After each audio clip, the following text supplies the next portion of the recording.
height of the 18th century, the most glorious kingdom in Europe would face a mighty foe, the power of its own people. One man would rise to inspire the nation, to cast aside a reluctant king and a hated queen, and a new republic would be born in blood, the blood of the French Revolution.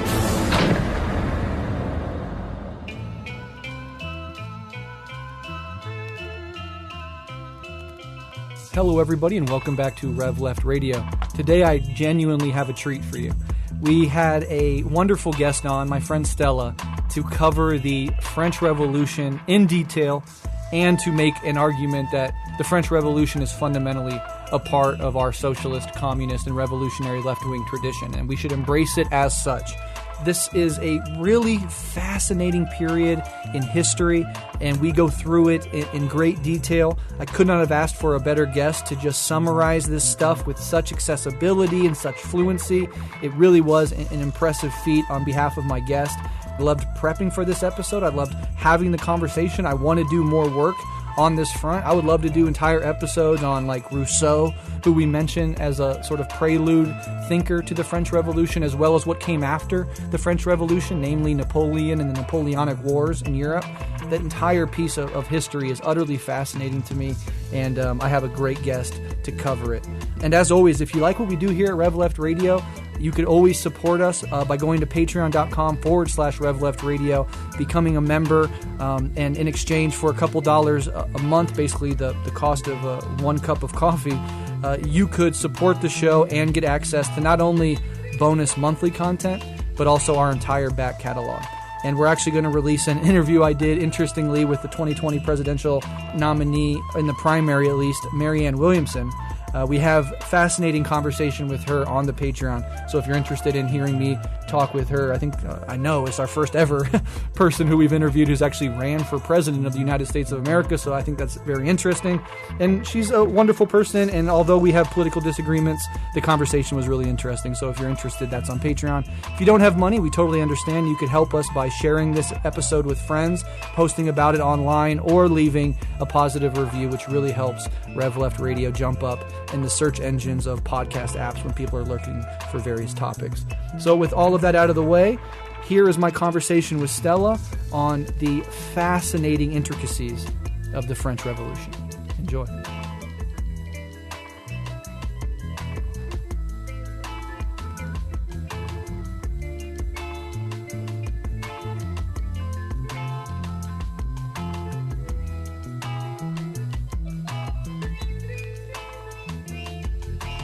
Hey everybody, my name is Stella. I'm a Marxist and a historian who used to study the French Revolution, specifically the life and legacy of Maximilien Robespierre, or Robespierre as he's kind of more commonly known in English.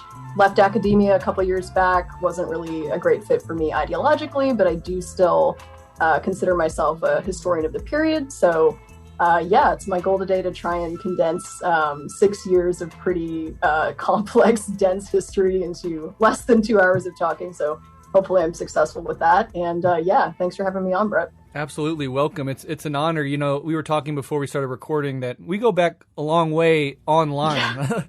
and before the show, which is crazy. Absolutely. Yeah. And I think you said it was when Fidel died, we found each other in a comment section just fighting off reactionaries from every side.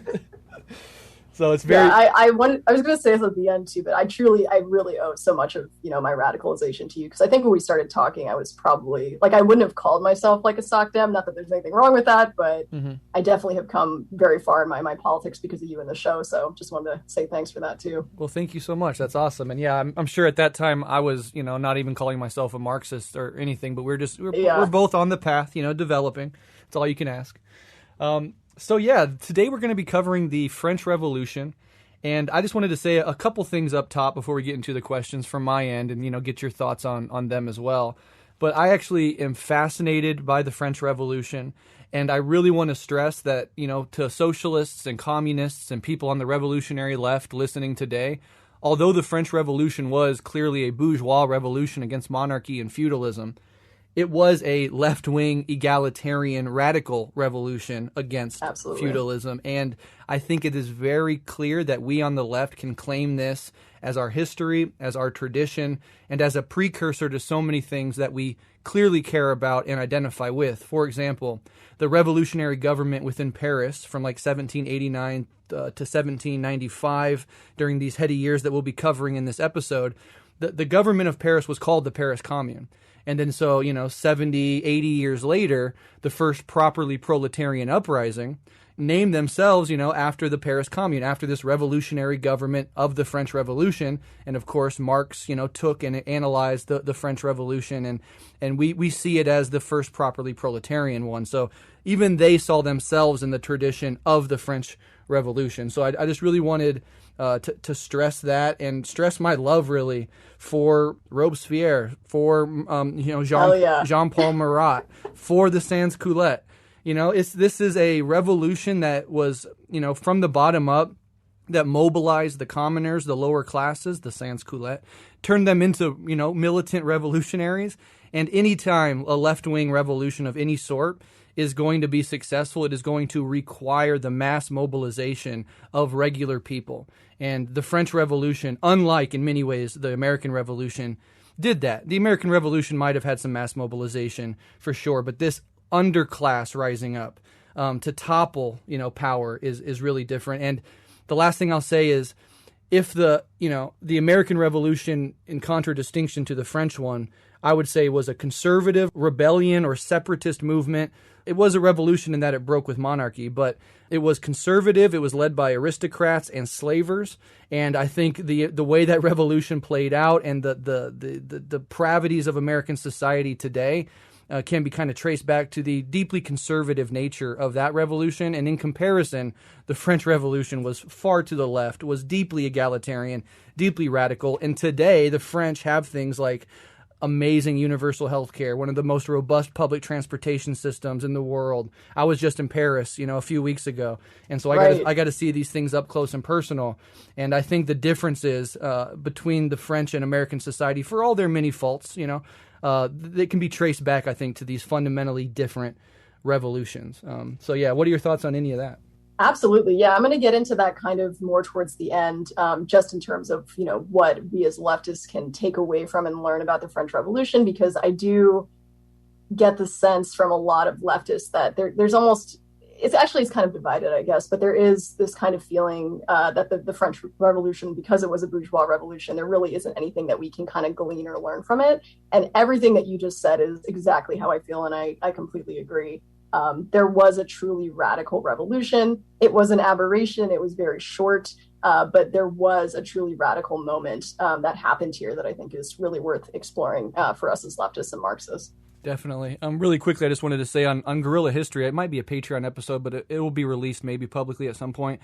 But we did an episode on like the early constitution from the French revolutionaries, what it could have been, and it never actually got put into practice, but it was a wildly egalitarian, deeply radical, especially for the time, but even in like modern America, it would be seen as a radical left-wing agenda. It was very interesting how ahead of the curve they were. Absolutely, and I'll get into this when we talk about Babeuf as well, but one of the things that he was promising along with his other kind of comrades when they were trying to launch a revolution was Breht and the Constitution of 1793, because people identified with it so much and it was such an egalitarian revolution. And like you said, even compared to what we have now in the U.S. especially, it was, wildly to the left. Absolutely. And just for what it's worth, the Bolsheviks, the revolutionaries of, the Russian Revolution, they saw themselves as connected to the French Revolution. They would name streets after like JeanPaul Mara, who we'll get into. So, the Soviets were certainly aware of this continuum, and I think today we should be as well. So, absolutely. With all of that said, and I'm sorry for that prelude, that was indulgent of me, no. But you are the person that we're here to ask questions and learn from. So I guess the best way to start this conversation is to talk about the conditions that led up to the French Revolution. So can you kind of talk about the situation in France leading up to the French Revolution and what the depravities that, commoners or the lower classes had to endure in the lead up? Absolutely. Yeah, so I would say the biggest catalysts for the French Revolution were kind of there's many, but I'll get into them kind of like piece by piece. So the first biggest one was France's financial situation, coupled with a completely unequal distribution of wealth and power in the country. So prior to the revolution, France was in just incredible amounts of debt. And this was partially because of the monarchy's very lavish lifestyle and their financial mismanagement at Versailles. But it was also because of France's involvement in the 7 Years' War and the American Revolutionary War, which they kind of got invested in just to spite the British. There really wasn't a whole lot of other motivation for that. Yeah. But as a result of that, the monarchy wasn't really sure how to resolve the debt crisis at a time when feudalism was kind of rapidly approaching its end across Europe and capitalism was really starting to ascend. So you have the financial situation at the top, and then at the bottom, you have a couple of years and months of bad harvests across France, which really increase destitution, starvation, and infant mortality for regular people in pretty much all areas of the country. And then you also have the stifling taxation and feudal privileges inflicted upon peasants by the nobility. So peasants had to pay tax not only to the state, but also to the church and also to their lord. And then they had to suffer like the further indignity of not even being able to like hunt or fish on their own land without having a noble privilege. So as Alexis de Tocqueville pretty famously put it, it felt like everything in a peasant's life cost them a ransom. So it was a very restrictive, repressive kind of lifestyle. There's also really poor pay and working conditions in cities, along with just overall very, poor standard of living and total political disenfranchisement for like 99% of France's population. All of which sounds very familiar to where we are right now in the United States. I was about to say. Yeah, just a coincidence. And then throughout all of this, you also have the total reluctance of like the monarchy, the nobility, or the Catholic Church to relinquish any shred of their power or their wealth to resolve these problems. And this is something that's going to cause a lot of tension and really radicalize people during the revolution itself. And then finally, you have what's usually, I guess, traditionally cited as the key influence on the French Revolution, which to me is it's a big part of it, but it's not the full picture. And that's the ideological influence of the Enlightenment and the American Revolution on a new professional class of like lawyers and scientists, journalists, mathematicians, who would come to overwhelmingly make up the French Revolutionaries. And they would start to ask the very obvious question, which was, why the hell are we putting up with any of this? And how can we kind of bring France into the 19th century? So those are just some of the main factors that really get the revolution going. Yeah, those are very crucial to understand, but, they're very common situations, pre-revolutionary or just insane inequality, an unaccountable system that does not serve the regular people, serves only the elites, etc. This is a story as old as time. 1794. France's Conciergerie prison, an impenetrable fortress on the banks of the Seine River. Dank, rat-infested, it is known as Death's Antechamber. Inside, the voice of a young nation is about to be silenced. As his hair is shorn and his neck laid bare for the blade of the guillotine, Maximilien Robespierre prepares to pay for the cataclysm left in his wake. The explosion of events that became the French Revolution. The French Revolution is this extraordinary moment when people began to believe that you could actually recreate almost everything in a society, that you could not only change the politics, the institutions, but you could change human nature itself through political action. The French Revolution really does constitute the crossroads of the modern world where everything begins to turn in a different direction. The revolution saw a feudal land turn its back on aristocratic tradition and chart a violent new course for the future.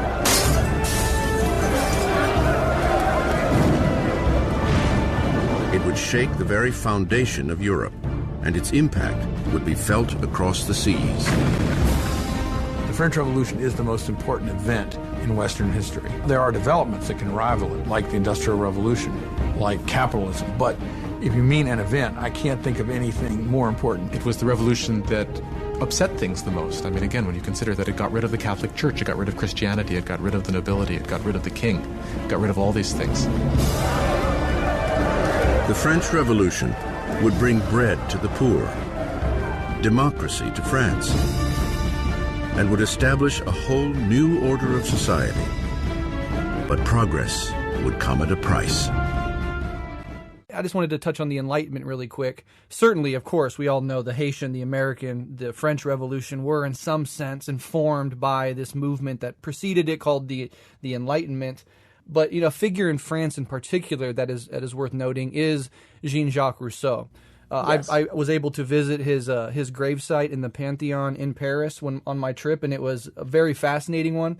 To just be able to stand next to, his final resting place. And Robespierre in particular was deeply influenced by Rousseau. And I kind of want to write a book. I mean, I don't know. This book might probably already exist. And if it does, maybe somebody or you yourself could tell me and I can go get it. But like a Rousseau to Robespierre sort of breakdown. Yeah. Like how Rousseau lived his life and his ideas and how they went on to influence Robespierre in particular, who made explicit use of them. So, the Enlightenment the Enlightenment's not the whole story, but Enlightenment figures, specifically Rousseau, was crucial, I think, to the entire worldview of somebody like Robespierre. Yeah, absolutely. And you kind of have that war in the Enlightenment between, Rousseau and Voltaire. And Rousseau, exactly like you identified, was definitely much more impactful on the French Revolution, and it's Robespierre specifically. And there's some debate over whether or not this is true, but there's a possibility that Robespierre actually did meet Rousseau at one point. But yeah, there is an absolute, direct line of lineage there for sure. Wonderful. All right, so let's go ahead and move on. So now that we know the conditions that led to it, what events officially kicked off and defined the revolution in 1789, and who were some of the major players? Yeah. So going into 1789, there's a lot of infighting among the nobility about how to really resolve France's financial crisis. And this leads to King Louis XVI calling for the Estates General at Versailles in May. And the Estates General was basically a meeting of France's three established feudal orders. They're kind of like social classes at that point, with the first estate being the clergy, the second estate being the nobility, and the third estate being literally everyone else in the entire country, which was, again, about 99% of the population, with 25 million of those people being peasants. So it's the vast majority of France is in the third estate. And this is a really big deal for everyone in the third estate because it's really the first opportunity that many of them have ever had to be able to address their grievances with the monarchy directly. And again, this is all happening at a time when you have this Enlightenment and American, Revolution-inspired professional class who really see this as a major opportunity to reform France and kind of, continue to push it away from feudalism. But unfortunately, things don't really go the way that these very idealistic third estate deputies are originally hoping that they will. And the third estate is slighted from pretty much the very beginning when Louis decides that each estate will get one vote, even though the population of the third estate, vastly outnumbers the population of the first and second estate. Don't quote me on this, but I'm pretty sure the nobility made up 2% of the population. So it's not even close. So in response to this, the third estate break away and they declare themselves a National Assembly, which they consider to be France's true representative body. And they then invite members from the other estates to join them for the good of France. And of course, Louis and the monarchy never intended for this process to actually be any kind of democratic system at all. It was really just about how they could kind of lower taxes for nobles. So Louis is really outraged by this kind of failure to obey his authority. And he responds by having the third estate deputies locked out of their meeting hall, to which the third estate basically just says, well, okay, fuck you too. And they just go across the street to meet in what we very crudely in English call a tennis court. It's kind of more like a pickleball court. And it's in this tennis court where they really double down on the idea of the assembly. And they swear to not break up until they've written a new kind of reformist constitution for France. And the tenacity of the National Assembly actually ends up convincing members of the other states to join them. And eventually Louis has no choice but to kind of cave and accept the National Assembly, all while he's also calling in like military backup to make sure that things don't get too wildly out of hand, but he just kind of publicly puts a good face on it. So this is essentially how the revolution gets started at the top. But throughout 1789, we're going to see the formation of like three key factors from below that are going to really sustain and radicalize the revolution as it goes along. So the first of these is the growing role of the crowd or the popular movement in the revolution. So even though the calling of the Estates General was, by all accounts, a pretty restrictive event and no peasants or like working people are really allowed to be elected to it, many deputies to the third estate are elected because they promise to address the many grievances of these groups, so the peasants and the workers. So as a result, regular people kind of see themselves as included in the revolutionary process from pretty much the very beginning. And we see this most famously, with the storming of the Bastille in July, which is in response to Louis sacking the popular, reform-minded finance minister Jacques Necker. It wasn't really about freeing the people in the Bastille, because at that point there were only 6 people that were left in there. Although after it is, kind of stormed, it does become a symbol of feudalism decaying. And then we also see this phenomenon known as the Great Fear in the countryside. And this is where we see peasants begin taking these really radical actions. They're storming chateaus, they're destroying documents proving feudal privilege, and they're doing this to physically prevent aristocrats from being able to stop the progress of the revolution. And then in the fall of 1789, we see the Women's March on Versailles, where approximately 7,000 armed market women march from Paris to Versailles, which, if you've ever taken that trip, it's about an hour on a train. So it's a pretty significant distance to walk. And they do this to demand bread and the move of both the royal family and the National Assembly to Paris so that they're more accessible and accountable to the people. So the role of regular people in the revolution is huge from pretty much the very beginning. And particularly one group that really emerges is a group that you already identified, which is the sans-culottes. And the sans-culottes are essentially the armed street radicals of Paris, who are made up of everyone from small-time artisans to wage laborers to market women. There were sans-culottes of what were thought of at that time as both genders. And so primarily the sans-culottes are people who work with their hands. And they're focused on 3 things. The first is an improvement in their material conditions. The second is the creation of a society in which wealth and poverty will disappear, so the equalizing of society. And then the third is the implementation of radical and popular democracy. And this kind of goes hand in hand with the second growing factor in 1789, which is the rise of journalism, and particularly the rise of one radical journalist in particular named JeanPaul Mara. And I know you already mentioned Marat by name. Most people are familiar with Marat because he is the subject of a very famous painting called The Death of Marat, where he's, basically painted after he was assassinated, kind of sprawled out like Jesus in his bathtub, which we'll get into a little bit later. But unfortunately, thanks to a lot of very reactionary or liberal history, Marat has kind of gotten the popular reputation of being this bloodthirsty conspiratorial maniac, this kind of Alex Jones almost figure. But he was actually a doctor and a scientist, and he was just extremely passionate about the plight of France's lower classes. And he's really credited by many socialist and Marxist historians as being responsible for giving the nascent proletariat class class consciousness in France.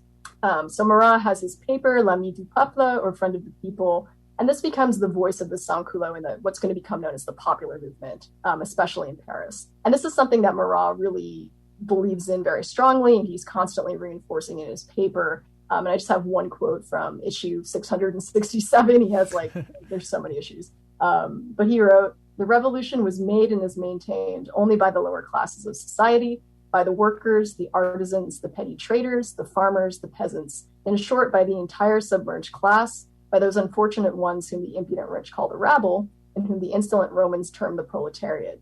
But what we never imagined was that it would be made only in the interest of petty landowners, lawyers, or the henchmen of deception."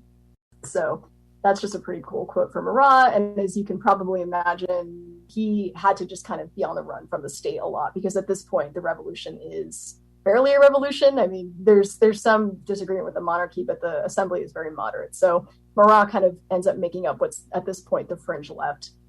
And then I was just going to move into the final part of 1789, the final kind of formation that we see. And that's the rise of popular societies and political clubs in Paris. And these are primarily spaces where the revolutionary members of the Third Estate will come and they'll just debate and discuss different issues of the day. So like the revolution itself, these clubs start out very moderate and restrictive, but they become progressively less so as this very elitist Breton club, which is the kind of original incantation, becomes the more radical and open Jacobin club, which would grow to have, thousands of affiliated chapters across France. And we also have the formation of the more working class Corday political club, which Marat and other radicals like Georges Danton and the radical journalist Camille Desmoulins have a lot of influence in. And what's significant about both of these clubs is the level of participation that they encourage from the general population. So regular men and women can come to these clubs and they can observe in the galleries, they can present petitions, And if they're men, they could even pay the small membership fee to join. So these clubs are really where we see the symbiotic relationship between the radical revolutionaries in the government and the popular movement in the streets start to form.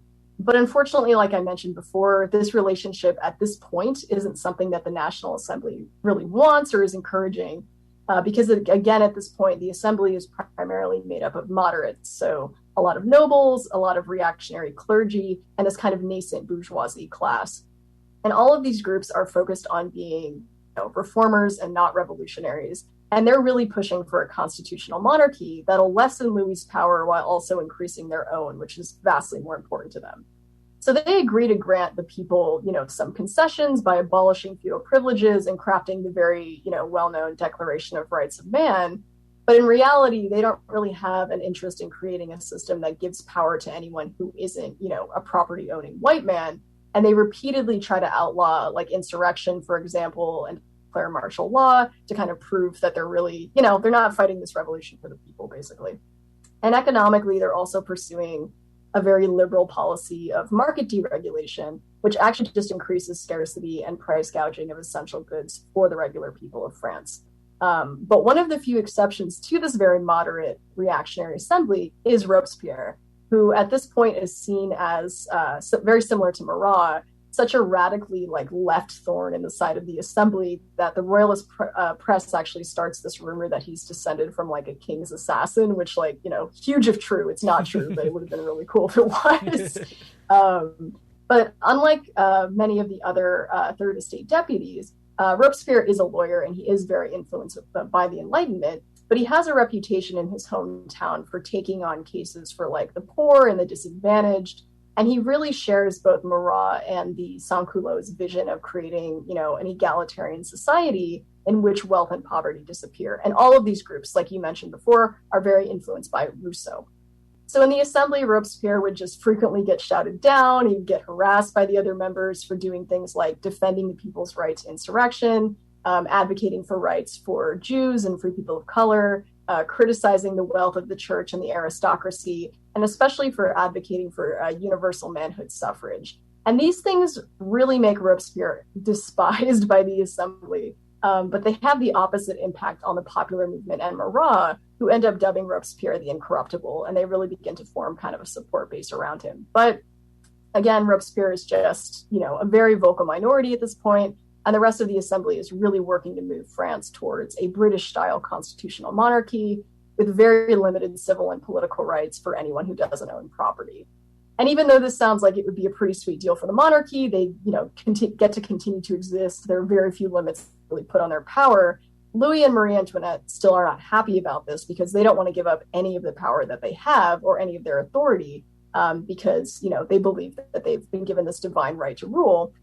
So they really begin playing a double game where they pretend to support the revolution in public while also quietly working with these very royalist deputies in the assembly, as well as outside monarchs in Europe to try and destroy it from the outside. So yeah, that's kind of just 1789 in a nutshell. So you can already see that the rest of Europe, looking askance at France, like what the hell's going on over there? Yeah, right. Conservatives all over Europe are going to absolutely melt down over the coming years. So that's something to keep in mind. To talk about Robespierre really quickly as this progressive lawyer that would take cases that would defend the poor or people that were marginalized in society. There's a little echo of Castro there, who similarly started off as a progressive lawyer and became a revolutionary. And in the case of JeanPaul Mara, I know we'll talk about him more, but just to kind of put some stuff on the table, if you want to go look at this famous painting on Google right now, it's called The Death of Marat by Jacques Louis David, and it's just fascinating. We'll get to how he died, and that painting will make more sense when we get there, but just to get kind of a beautiful portrayal of him as a revolutionary figure. And then I just wanted to after he passed, the Marquis de Sade did a little eulogy for JeanPaul Mara, and he said something, he was comparing him to Jesus, and I kind of want to read this quote just to give people more of a sense of who he was and how loved he was by the people. The Marquis de Sade talked about Marat saying, quote, "Like Jesus, Marat loved ardently the people and only them. Like Jesus, Marat hated kings and nobles and priests and rogues, and like Jesus, he never stopped fighting against these plagues of the people."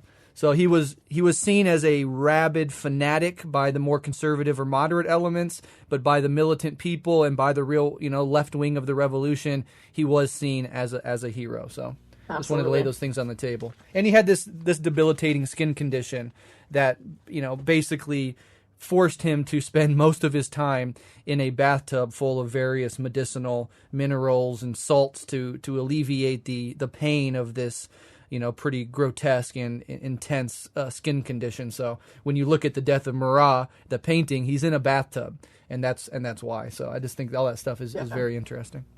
That's amazing. Yeah, and just to touch on Fidel too, Fidel, when he was imprisoned after the 6th of July movement, the initial failure at the Moncada barracks, the French Revolution was something that he became very obsessed about, and he actually wrote a letter. I can't remember to who it was, but in the letter he says, what Cuba needs is many Robespierres. So just a direct connection there. That's pretty cool. and I will say, what America needs right now is many Robespierres. Yes. Could not agree more. All right. So we are taking this year by year because this is really a 5 or 6 year period. Where the intensity of the revolution really, reaches its peak. So we just covered kind of the conditions, and then we covered that led up to it, and then we covered 1789. So now let's move into 1790 through 1791.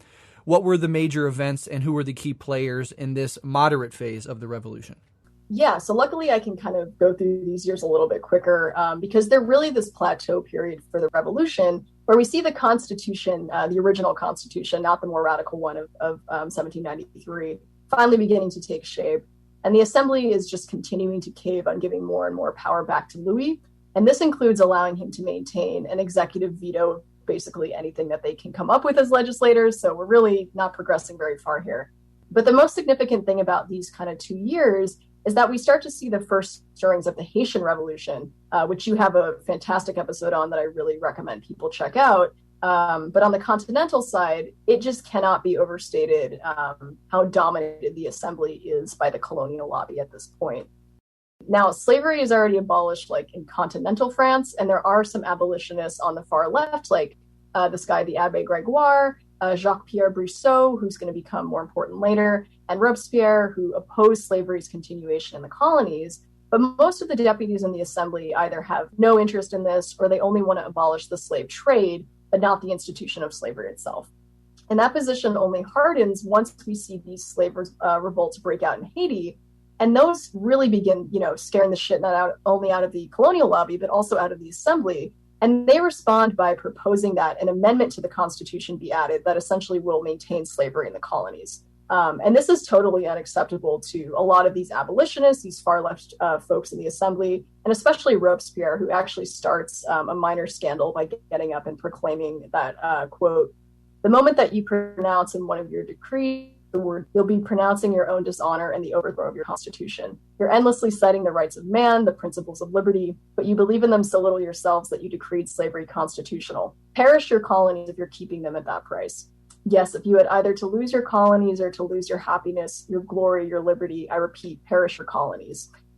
So this is received about as well as you can possibly imagine, which is not well. And the Assembly officially responds to Robespierre saying this by taking the very small step of just changing the language in the amendment from slave to unfree. Like that's at all what he was talking about. Right. So it doesn't really change much. And this really gives you a sense of how, literally skin deep these kind of ideas of liberty and equality were to some of these so-called, revolutionaries at this point.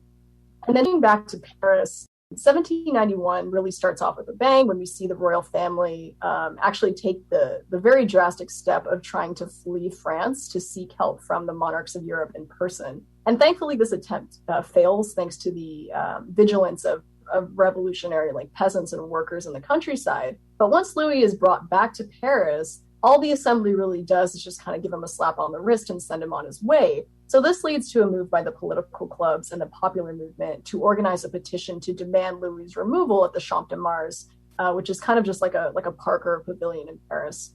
And unfortunately, the petitioners are met by the Marquis de Lafayette, who, again, some listeners might be familiar with because in the United States, he's seen as this hero of the American Revolution who came over to help us fight, the British, well, not us, I'm Puerto Rican, but the people that were here. And he's kind of a revolutionary, in air quotes, noble. And he's also the head of the Revolutionary National Guard. So there's some confrontation between Lafayette and the Guard and the protesters at the Champ de Mars.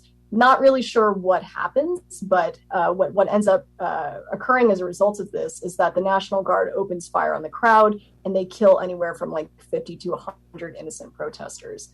So the massacre at the Champ de Mars not only widens the gap of distrust between radical revolutionaries, the popular movement, and the assembly, but also between these groups and the monarchy, which is looking increasingly untenable and untrustworthy. And things don't really get much better when the Constitution is finally ratified, and it includes these very discriminatory tiers of citizenship, which give better rights and privileges to property owners who are referred to as active citizens, and pretty much jack shit to everyone else who are referred to as passive citizens. And the radical revolutionaries are also, really disgusted with the way that the assembly continues to cave to the colonial lobby, and they actually end up reneging on the equal rights that they had promised free men of color to keep them from being like a dangerous influence on the revolutionaries. And in response to this, Robespierre just has another great outburst where he says, quote, "It was not difficult to foresee that a law which wounded the egos of a class of colonists would cause discontent. Who is the man with some feeling of justice who can lightly say to several thousand men, we recognize that you had rights, we looked at you as citizens, but we're going to plunge you back into misery and degradation. I declare that I abhor such systems and that I claim justice, humanity, and the national interest in free men of color." So again, really awesome from Robespierre, but he is a very, very small and vocal minority. So the vast majority of the assembly is not interested in any of the hypocrisy that he's very, rightfully pointing out. And then the royal family, on the other hand, is still trying to find a way to totally restore their power. So they come up with a new idea, which is to fan the flames of war that are kind of already existing between France and Austria, hoping that this will create a false pretext for Austria, which at this point is ruled by Marie Antoinette's brother, to invade France, help them restore the monarchy, and essentially crush the revolution. And unfortunately, this plan works pretty well on like one wing of the Jacobin party, who are concentrated around this very hyper-nationalist Jacobin named Jacques-Pierre Brissot, who starts advocating for like a patriotic revolutionary war in which the French will basically invade the rest of feudal Europe and like free it from servitude. Which is pretty funny because a lot of them didn't even want to free their own colonies, but they're worried about the rest of Europe, which is so goofy. But Robespierre, again, is one of the only kind of anti-war voices in the Jacobin Club. And he argues in a series of really brilliant debates with Brissot that nobody loves armed missionaries, is kind of his like famous quote. That wars are really only fought to enrich war profiteers, and that fighting an offensive war with the rest of Europe is basically playing directly into the monarchy's hands, which should have been very obvious at that point, but apparently wasn't. And unfortunately, nobody really listens to Robespierre, and at this point, Brissot and his faction have a lot more pull in the assembly after Robespierre, just disgusted with the whole thing, essentially votes himself out of it. So France begins gearing up for war with Austria, which brings us right into 1792, which is kind of like the turning point year for the radical revolution. Yeah. And, the fucking up of Europe and Austria, that was, that's a prelude to the Napoleonic years where Napoleon actually did go out and fuck up Austria and the rest of Europe multiple times, but we're not there yet. There's a little echo there in Robespierre of Lenin as well in World War I, telling the people, like, we do not side with our governments in this war. We side with the working classes of the world, and we need to oppose our governments in their attempt to go to war. But obviously, and especially in highly unequal societies, oftentimes war and the attendant fostering of rabid nationalism is a way that unpopular leaders can sometimes get back on track, or are put up in a corner such that they move in that direction, and we've seen that throughout history. So that's just something to point. And another thing I wanted to mention, you mentioned the active versus passive citizen in this new arrangement. And just to break that down a little further, the active citizens were those that paid taxes and thus bought their right to vote. And the rest of the citizens, too poor to pay taxes, were basically, you don't pay into the system, you shouldn't have a say. And so that's the active versus passive dichotomy that is going to be confronted and toppled by the revolutionaries. Yeah, exactly. All right. Well, now that we've covered 1789, 1790, and 1791, let's move into the year 1792. The question remains, what were the major events and who were the major players in this transition year? And what made this a transition year or a turning point for the revolution? Yeah, so in the spring of 1792, we see France finally officially declare war against Austria. And as a result, they begin, really ramping up for war by launching these kind of mass conscription efforts for the army. And Louis responds to these war preparations by very transparently vetoing them pretty much from the start. And that's bad enough. But then the war also kicks off really badly with these major defections of royalist officers and huge losses for France just kind of right off the bat. So to kind of fight back against Louis' sabotage of the revolution and the inaction of the assembly to really do anything to stop him from sabotaging the revolution, the Paris Commune, which we both kind of mentioned already, and for those who don't know, is basically just the city government of Paris. A couple kind of revolutionaries in the Commune get together and form a secret insurrectionary committee, which is really led by Georges Danton. And this plays a major role in a kind of mini invasion of the Tuileries Palace, where the sans-culottes enter by force, and then they force Louis to don the popular red cap of the revolution. And in response to this, the assembly bans armed gatherings, and Lafayette actually returns from the war just to come into the assembly in Paris and to chastise the people of Paris for being too radical. But when it becomes pretty clear to him that the people of Paris aren't really interested in calming down or in hearing from him, Lafayette also defects from the French army. And this is hugely demoralizing to France. And then things get even worse when we see the commander of the Austrian army send out this public declaration, which is known as the Brunswick Manifesto, which essentially says if anything happens to the royal family, we're going to invade and essentially burn Paris to the ground. So this really outrages and offends everyone in France, but especially the sans-culottes in the different sections of Paris, who come together to sign a new petition demanding the removal of Louis in response to this. And again, the assembly really refuses to take this petition seriously. So from August 9th until August 10th, Danton and other radical Jacobins, including Robespierre and Marat, take control of the Paris Commune, and a coalition of the Commune's forces and the sans-culottes from the different sections storm the Tuileries Palace in open insurrection against both the monarchy and the assembly. And as a result of this insurrection, which is commonly referred to as August 10th, Louis XVI's power is finally totally suspended, and we have a new Republican government called the National Convention, which is ordered as a direct result of this symbiosis between the radical revolutionaries and the popular movement on the ground. So this is a really big moment for the revolution's radical progression, because even a year before, many of the most radical revolutionaries who are involved in this, and many of the people in the popular movement, aren't even fully Republicans. They were still kind of hesitant to really embrace that path, but now they're really, overseeing the formation of the First Republic in Europe. So this initially binds the different wings of the Jacobin Party together, and in September, when the convention opens, they officially declare France a republic, and they announce that they're going to begin working on a new, more radical constitution. And the revolutionaries make it a point to not only have the elections to the new National Convention be vastly more open than for the previous assemblies, but also to incorporate the will of the popular movement into this new government very consciously.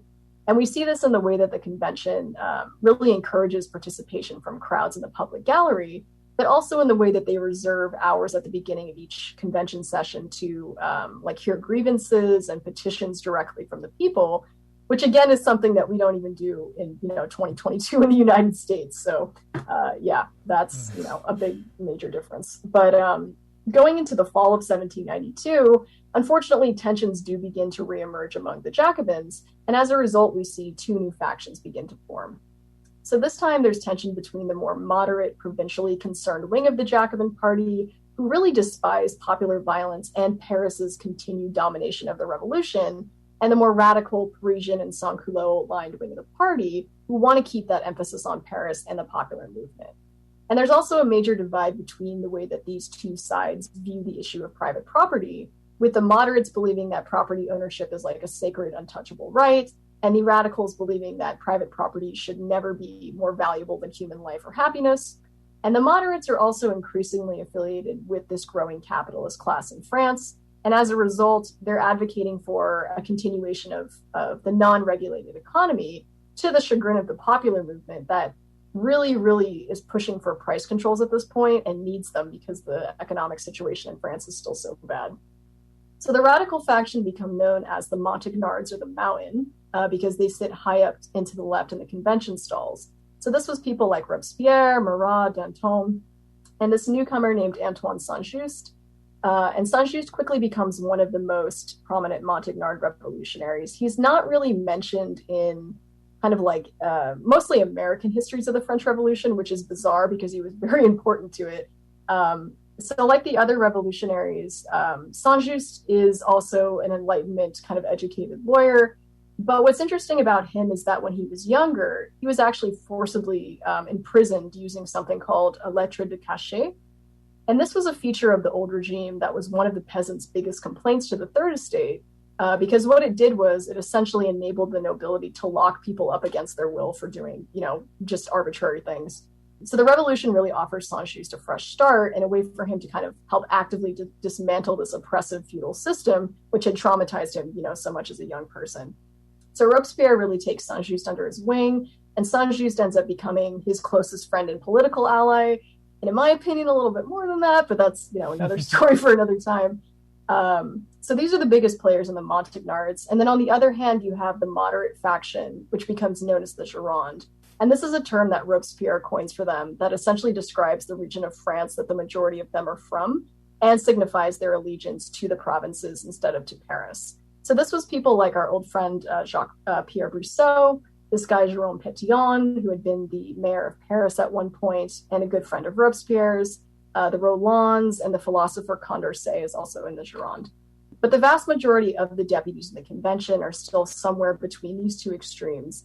So they sit in the plain or the middle of the convention. And this is actually where political directions originate from as well. Mm-hmm. So in many ways, we are actually leftists today because of where the Montagnards chose to sit in the convention like 200 years ago, which is so crazy. And this show is called Revolutionary Left Radio because of where they decided to sit. Yeah.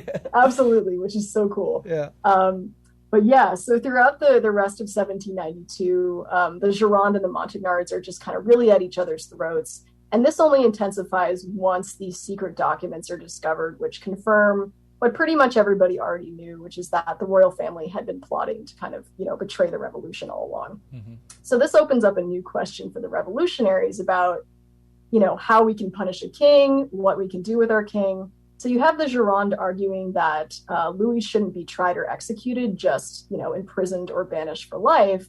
And then on the other hand, you have the Montagnards who are arguing that Louis should be both tried and executed. And their position is presented most, effectively by Robespierre and Saint-Just, who argue that Louis can't be left alive because he is a traitor, and counter-revolution will always form around him no matter, where he goes, but also because the existence of a republic should render the existence of a king, impossible. And as Robespierre very famously puts it, Louis must die so that the republic can live. So in the end, the convention votes to execute Louis XVI in a, I believe, 360 to 360 vote, which is crazy, or 361 to 360.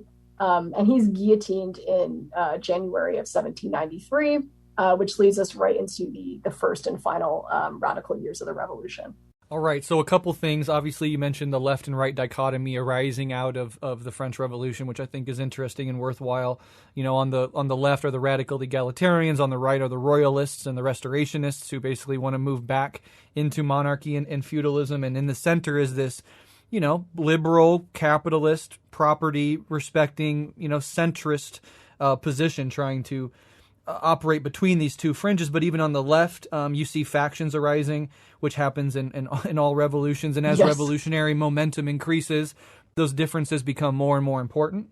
We've seen that in pretty much every subsequent major revolution. And then, also the deposing of King Louis, not simply the jailing or the exiling, but the ending of that bloodline was seen as a necessary thing by the far left. And, only 120, 30, years later, Tsar Nicholas would meet a very similar fate, and for similar reasons. All these things are very interesting. There's a shift to the left happening. The mountain or the Montagnards, or however you want to say it, the Montagnards. I don't know how to speak French. My French is awful. Yeah, mine too. So I think we both apologize for that. But yes, absolutely. they are representative of the most revolutionary, fervent left wing faction of this entire spectrum. Correct? Yeah, Yes, absolutely, yeah. Okay, so all of that in mind, it's now time to move into 1973. So who were the major players and what were the major events in 1793? And importantly, how did they set the stage for what became known as the Reign of Terror? So first and most significantly, going into 1793, we have the execution of Louis XVI, which, as you can probably imagine, really sent shockwaves throughout the Western world. And as a result of Louis being executed, the war widens to involving both England and Spain, which is not good because France is already having its ass handed to it by Austria. And we also have the intensification of two internal situations, which are really impacting the economic situation across France and making it even worse. So the first of these is the spread of these counter-revolutionary revolts or rebellions across the Vendée region in Western France. And these break out primarily because people in the Vendée are traditionally more conservative and religious, and they're very upset about the revolution's de-Christianization efforts, as well as the fact that they're kind of being forced to fight a war that they don't support because they don't believe in the revolution. And this situation is particularly dangerous at this point because by now it's pretty much crystallized into a full-blown civil war in Western France. And the second situation that we see more rightfully intensifying is the Haitian Revolution, which at this point is unfortunately really being viewed with suspicion by many of the Montagnard revolutionaries because some of its leaders, including Toussaint Louverture, are self-professed royalists who at this point are currently fighting with Spain against France for their freedom. And this suspicion only grows when we see a Gironde deputy in Haiti who ends up being the one who promises the Haitian revolutionaries abolition in exchange for helping France fight both Spain and the reactionary white colonists on the island, who are also very opposed to the revolution. So there's a lot of different forces going on there. But this action is seen as kind of extremely hypocritical by the Montagnards, who the Gironde is currently criticizing for being too supportive of popular violence in France and Paris. So they're essentially being like, why are you guys okay with popular violence in Haiti, but not here in France? So the one group who really takes advantage of this infighting situation is the colonial lobby. And they end up working with this moderate Black deputy to the convention named Janvier Litté, and actually getting him to temporarily convince many prominent Montagnard revolutionaries, including Robespierre, unfortunately, that the revolution in Haiti is kind of a reactionary one that's being encouraged by foreign monarchies and internal counter-revolutionaries in an attempt to weaken revolutionary France. So as a result of all of that and the government's, very hands-off approach to the market, we see food prices going up, scarcity, inflation, and as a result, we get these kind of pockets of food riots that break out in Paris. And this also gives rise to two new figures in the Parisian popular movement. So the first of these figures is the radical journalist Jacques Bear, and he was kind of like the new opportunist version of Marat.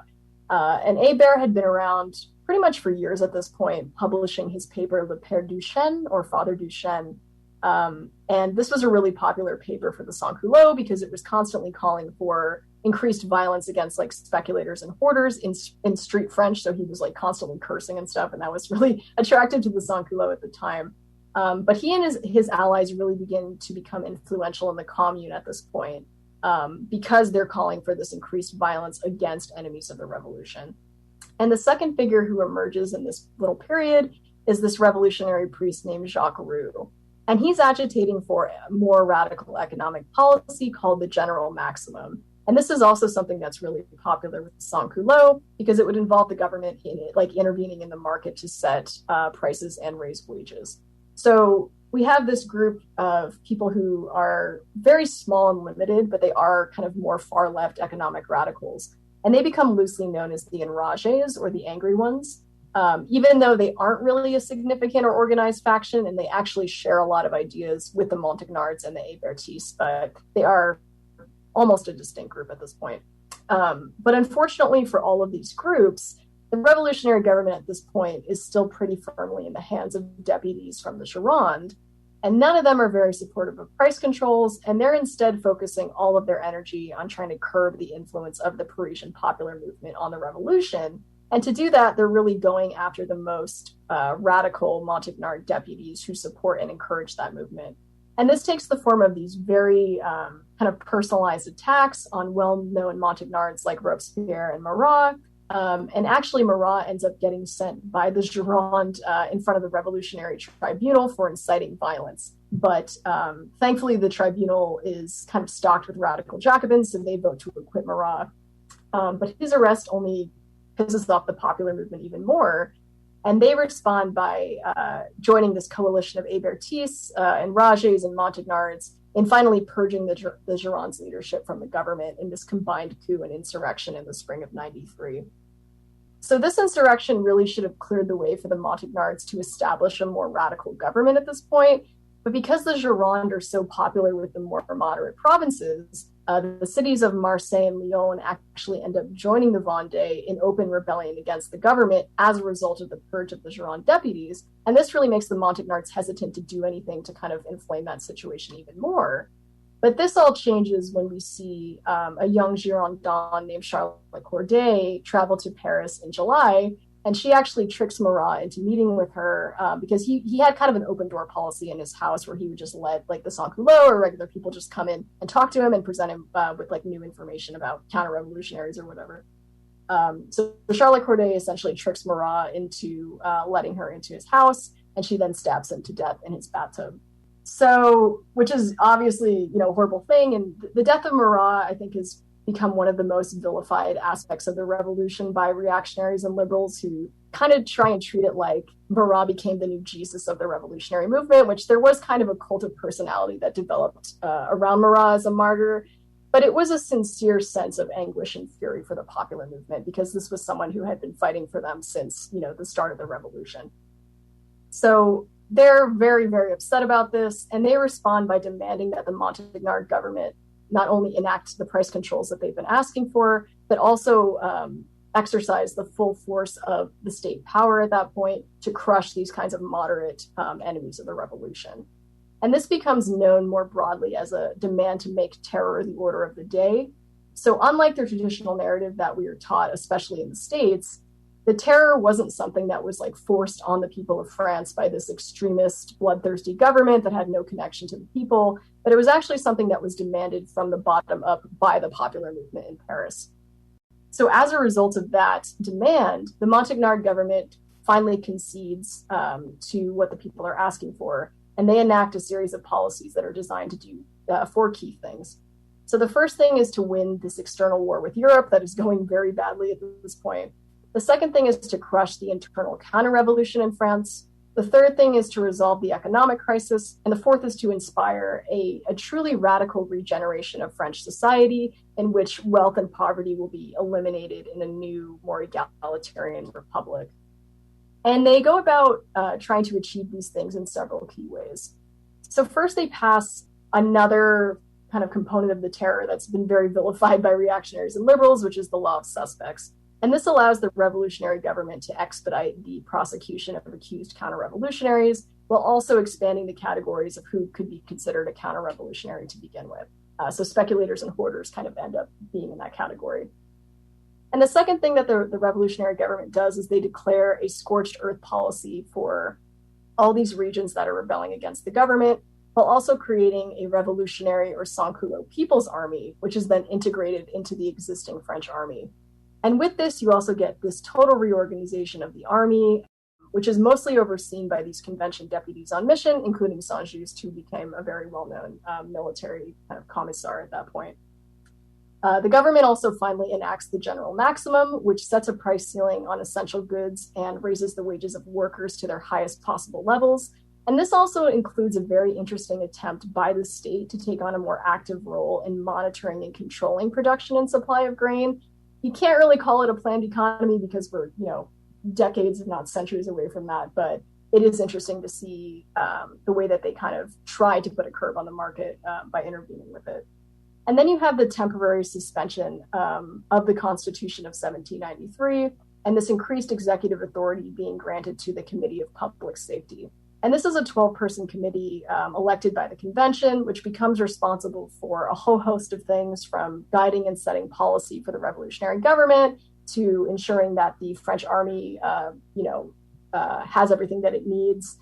And the Committee of Public Safety essentially becomes the executive body for the revolution until peace can be achieved. And as concessions to the popular movement, Robespierre is elected to the committee alongside two Hébertistes. And you also have the election of Robespierreists like Saint-Just and Georges Couthon to the committee, as well as moderates like Lazare Carnot. And then the last thing that happens is the institutionalization of revolutionary violence or terror by the state to kind of threaten and punish these counter-revolutionaries. And this is obviously, the most well-known part of the French Revolution. About 3,000 people will be executed by guillotine in Paris during this period. And that's obviously not including, the thousands of people who are executed by either provincial tribunals or killed in the wars in the Vendée and Lyon.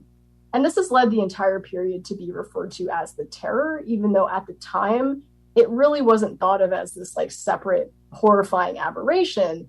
And like I mentioned before, it was really something that the popular movement had to force the government to adopt and not the other way around.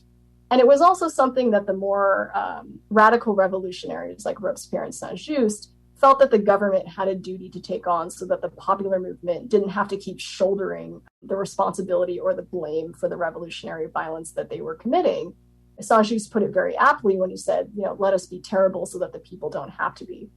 So revolutionary violence was absolutely, a conscious government policy at this point.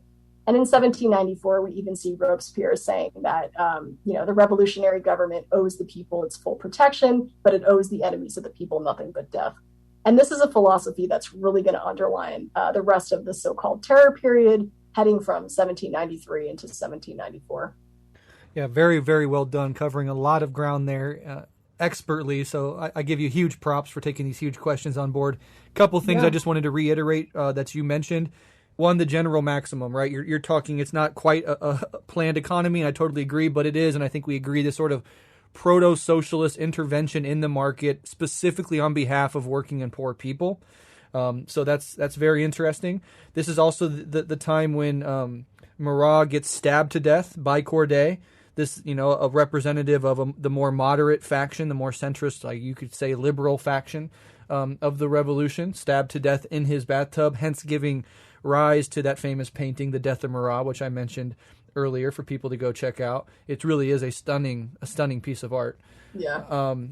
And I like to draw these connections, as I've been doing throughout, but there's a little bit of, how Rosa died. The Social Democrats, earlier part of the revolution, turned on the more radical faction and sent the Freikorps after her to kill her and throw her body in the canal.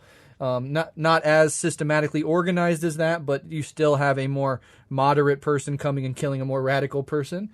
So I thought that's interesting. And then the last thing, or two more things. One, the suspension of the Constitution. I was listening to a lecture series on the French Revolution, and it's very interesting because they literally put it in a box, I think, the Constitution, and suspended it from the ceiling. Yes.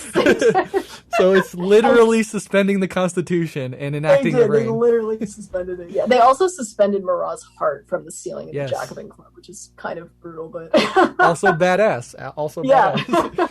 So they suspend the Constitution and they basically partake in the reign of terror to protect the revolution. Exactly. And then the final thing I just wanted to mention is the invention of the guillotine is seen and was seen as an egalitarian move. So, but before that, as anybody who's studied even cursory, the European history and their forms of corporeal punishment and death sentences, it was brutal and it was unequal. So you're much more likely to have a brutal, torturous, death sentence if you're poor, and, more wealthier or higher up people had easier deaths or whatever it may be. And the guillotine was seen as this egalitarian mechanism by which no matter if you were poor or rich, whether you're King Louis or a vagabond, you're getting the same exact method of execution. So the guillotine is this sort of specter of revolutionary violence, but it is interesting to note that the underlying egalitarian intentions behind the creation of the guillotine. So I think that's always kind of interesting to note. It was, created by a doctor who was an opponent of the death penalty and supported by many, including Robespierre, many deputies who were firm, opponents of the death penalty when it was being applied against common criminals in these very medieval, torturous ways. So, yeah, I'm so glad you brought that up because people just don't think about how the guillotine was literally designed to be an egalitarian ideally painless form of execution for kind of political prisoners versus just common ones. And it's objectively more humane than the methods that modern America uses to put down people, whether electrocution, which is barbaric as fuck, or this injection, the poisoning of those go wrong all the time. With the guillotine, it was almost guaranteed. Like, they even talked about the sensation is a cool breeze down the back of your neck. On the back of your neck. I can't imagine, but if I had to choose a way to get executed, I'd probably pick the guillotine. I say that all the time. Yes, if I had to go, that's the way I'd go. Absolutely. All right, so now we're getting into the Reign of Terror for sure. So, how did the Reign of Terror develop going into 1794, and what were some of its successes and failures? Yeah, so by the end of 1793 and early 1794, we really see the new policies of the terror and the revolutionary government beginning to yield positive results that are very rarely talked about, and I'll kind of get into why later. But inflation goes down, we see currency stabilize, and inflation, stabilize as well. Essentials like bread become more accessible and affordable. The external war situation vastly improves as a result of the more egalitarian reorganization of the army, and internal wars in the Vendée and Lyon are suppressed. One of the biggest things that happens during this time period, which again, reactionaries and mostly liberal historians will never talk about the positives of the terror. And this is a major thing that happens during the terror that's just kind of skated over. But slavery is finally abolished in the colonies.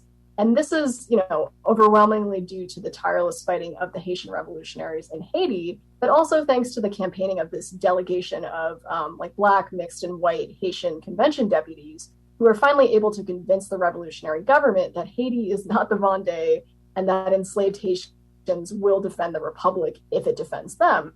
So this is a significant moment for the revolution where we see the convention and the committee during the Reign of Terror finally correct one of the worst errors made by the original assembly during the, quote unquote, good revolution.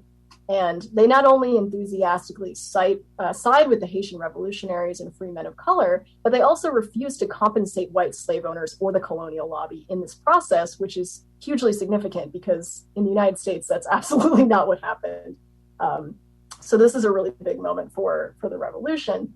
And lastly, we see the revolutionary government work to roll out these unprecedented to this day social welfare programs, which include land redistribution system for the poor, which is really kind of thought up by and pushed by Saint-Just and Robespierre. Social security programs for the disabled and the elderly are rolled out.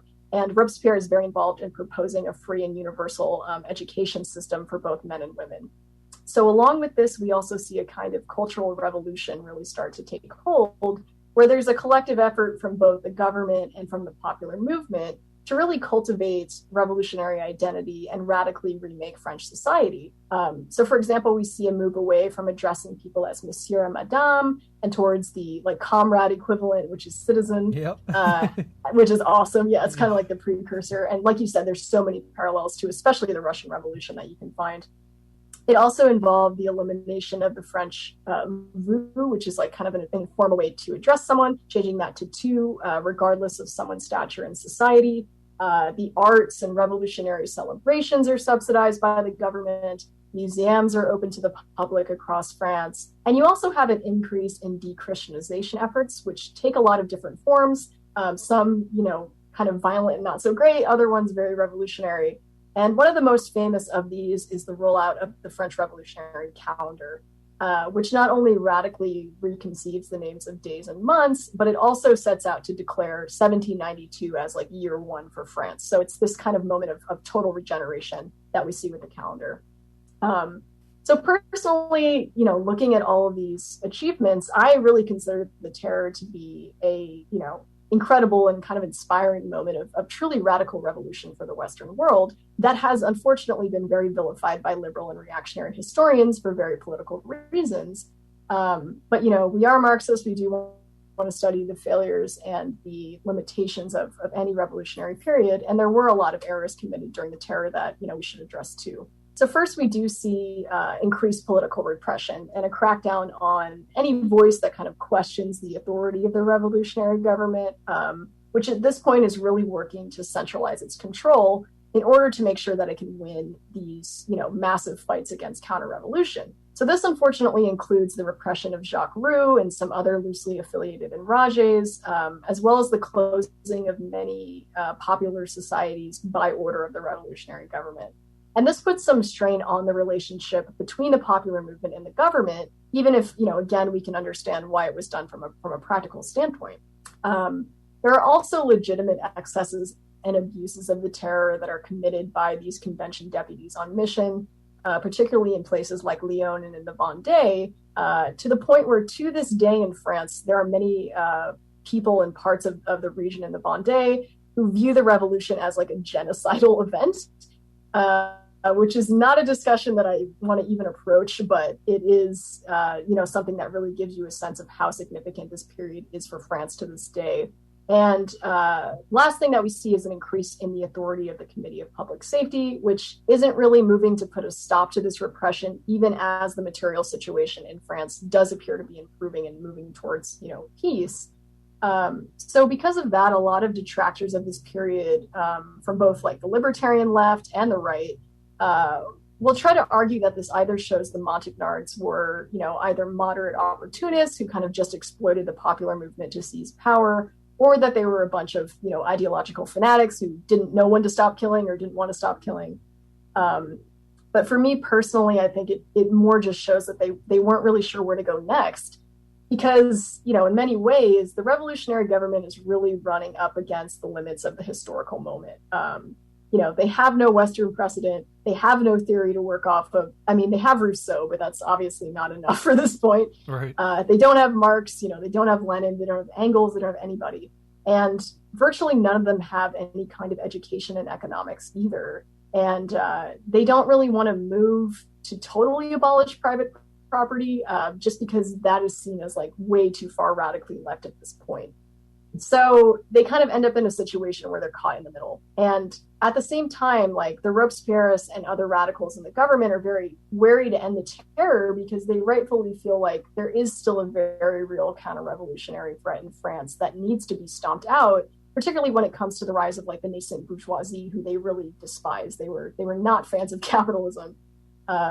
Because at this point, like, we have to remember that their ideal society is kind of a Rousseauist, almost utopian socialist one, where what they really want to create is a state that'll ensure that everyone has the basics of what they need, which will include like having a small home and a small plot of land, which you can either use to be, self-sufficient or become a small-time artisan or a producer. And this is something that's, increasingly anachronistic and impossible with the rise of capitalism and industrialization. So they're kind of just caught in this almost anachronistic idea of an egalitarian society. So publicly, the committee aligns behind Robespierre's theory of revolutionary government, which is to continue to pursue the policy of the terror while being mindful to steer between the two reefs of moderation and excess. But things are really beginning to kind of fracture at this point. And in early 1794, we're going to see the formation of two new factions to the left and the right of the revolutionary government. So to the left, you have this group called the Ultras, even though it's a very loose collection of just people who don't really fit in anywhere else. So this includes some leftover Hébertistes, the Commune, which at this point is mostly controlled by Hébertistes, and the portion of like the spurned popular movement who want the terror to intensify further while also kind of re-enlivening its connection to the streets. And many of the political leaders who are involved with this faction are either defending the war crimes that are being committed in the Vendée or actively involved in committing them. So not really the greatest group of people. And then to the right, you have this group that becomes known as the Indulgents.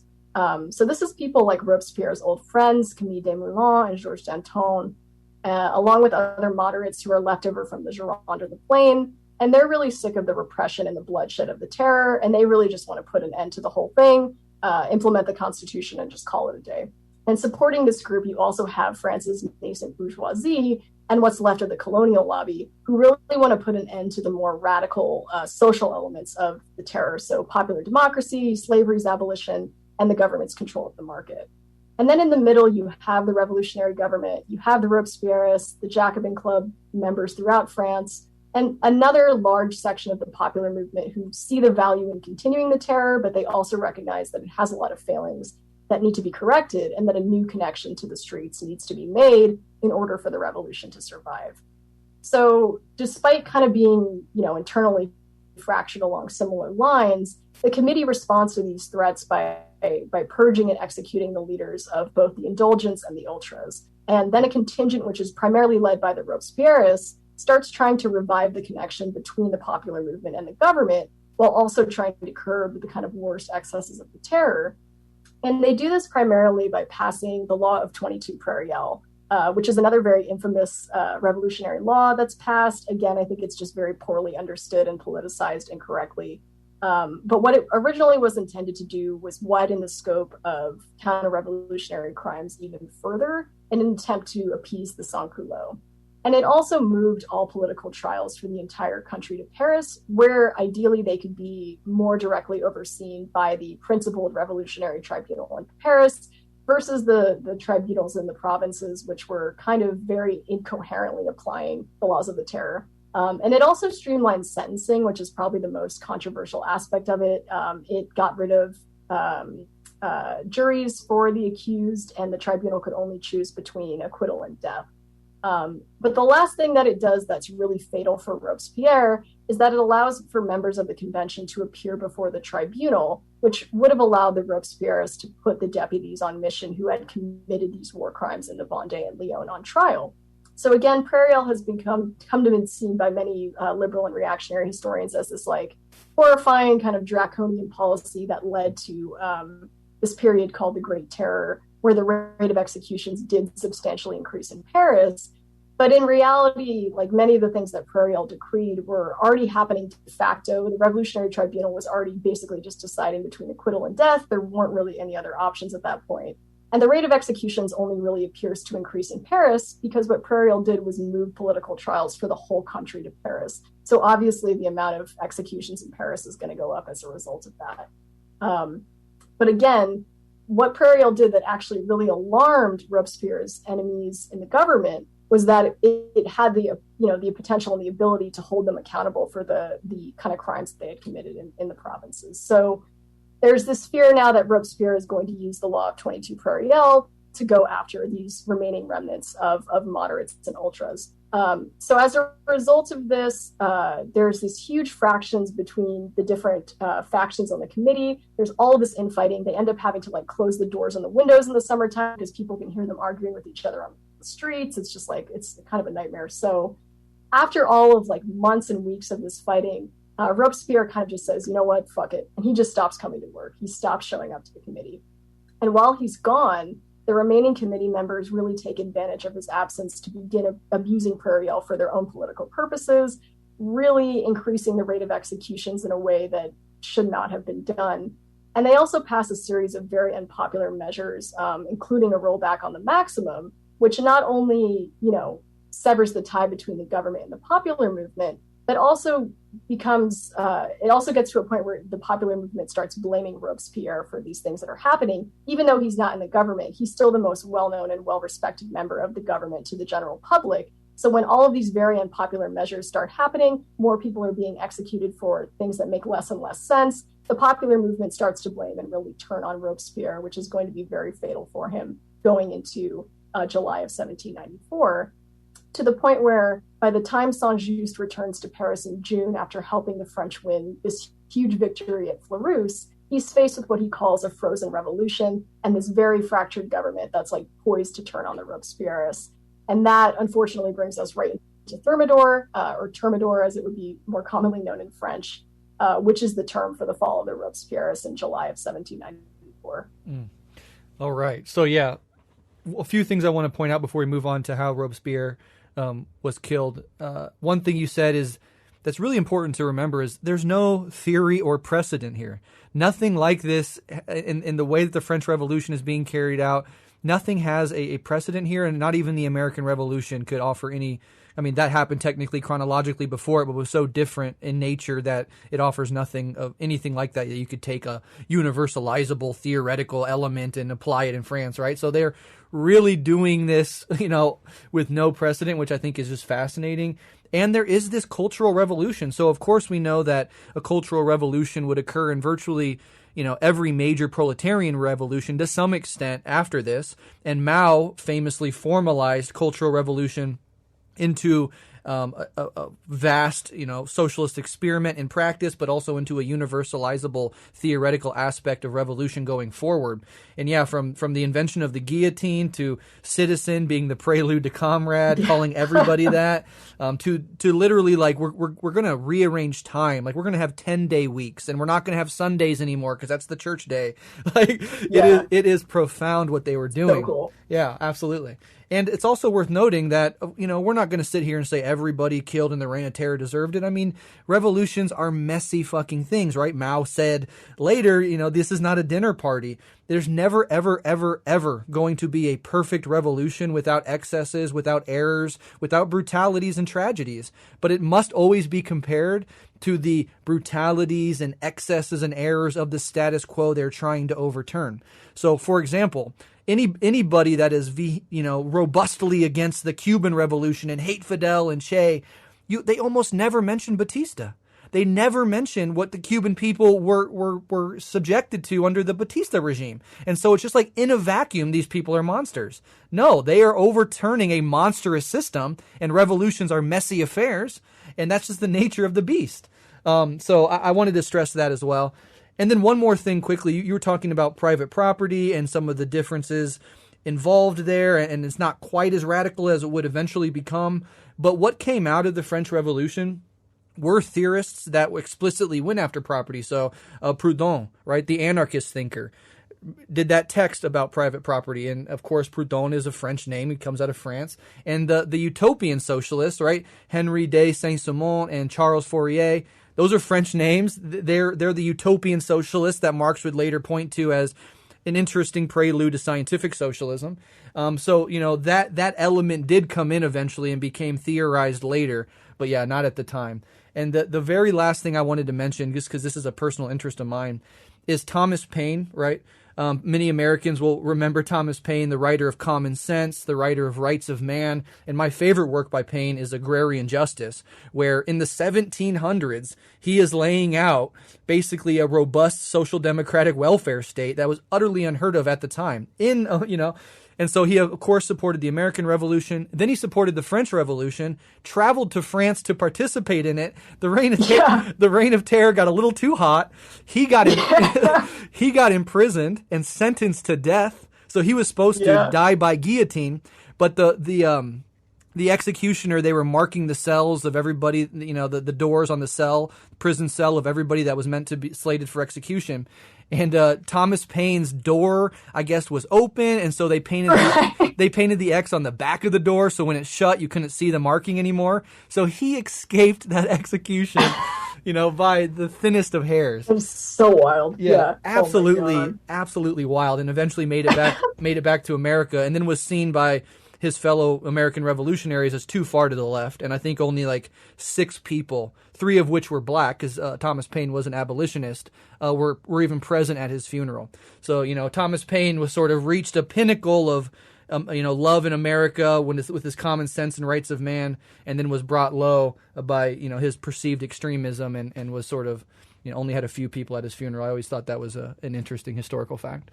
Yeah, for sure. I mean, it really points to just how different the French and the American Revolution are, even though they are, so often lumped together, which we talked about at the beginning. But to me, there's just no comparison. You know what I mean? Like anything that was done during the Reign of Terror, to this day in America, you could not get away with. So, exactly. They're vastly different periods. Absolutely. So now we're going to move into the death of Robespierre, and I think this is fascinating. When I went to Paris, I was walking through the streets listening to a lecture, and I remember walking along the Seine by myself and just hearing this world-class lecturer talk about how Robespierre came to his end. And it is a brutal and tragic and insane story. And I just walking along the Seine in Paris as I'm hearing about it, knowing that these revolutionaries that are being discussed walked these same exact streets that I'm walking, it was a really moving moment. But let's get into it. What led to the downfall of Robespierre, and what was the Thermidor reaction? Yeah. So at the end of July of 1794, so this is about a month after Robespierre just totally disappeared from the government, he actually comes back to the convention with no warning to anyone, including Saint-Just, and he gives this really incredible, almost 4-hour-long speech he mostly rails against abuses of the terror and this kind of ongoing plot to frame him as like this, ultimately bloodthirsty dictator. But he also goes after moderate inaction and the encroachment of the capitalist class, particularly financiers, on the revolution. And to resolve these issues, he calls for a purge of the membership of the current committees and their subordination to the convention, which are two things that are met with, wild support from deputies in the convention and also from his base in the Jacobin Club. The other thing that Robespierre does that gets brought up a lot in these conversations around Thermidor is he is essentially accusing people without using their names. And when he's called on when he's asked to provide the names of the deputies who he's actually referring to, he kind of refuses to do it. And this is a huge tactical error that he commits, because this really freaks out all of his enemies in the committees on both the left and the right, of which he has many.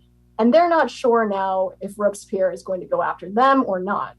So they decide to form a tentative alliance to purge him and his allies as soon as they possibly can. And at this point, Saint-Just is almost considered a toss-up. The Thermidorians, which is the name that's given to this group of people, because this is all happening again in the revolutionary month of Thermidor, they're not really sure what to do with Saint-Just, because at this point he's seen as such a popular military hero in France that they don't really want to alienate people by just kind of lumping him in with Robespierre and executing him. So they essentially approach him with an ultimatum. And they say, basically, you can either, join us and you can live, or you can stick by Robespierre and die. And incredibly, even though Saint-Just is only like 26 at this point, and he has all these really incredible kind of proto-socialist plans for the new republic that he hasn't even really gotten to kind of explore yet, he chooses to go down with Robespierre. And he actually spends the night writing a speech in his defense, which really walks back a lot of Robespierre's kind of more severe threats against the committees. But before Saint-Just can give that speech the next day, the Thermidorians stage their coup against the Robespierrists, and they arrest Robespierre, they arrest Saint-Just, and they arrest some of their other key allies.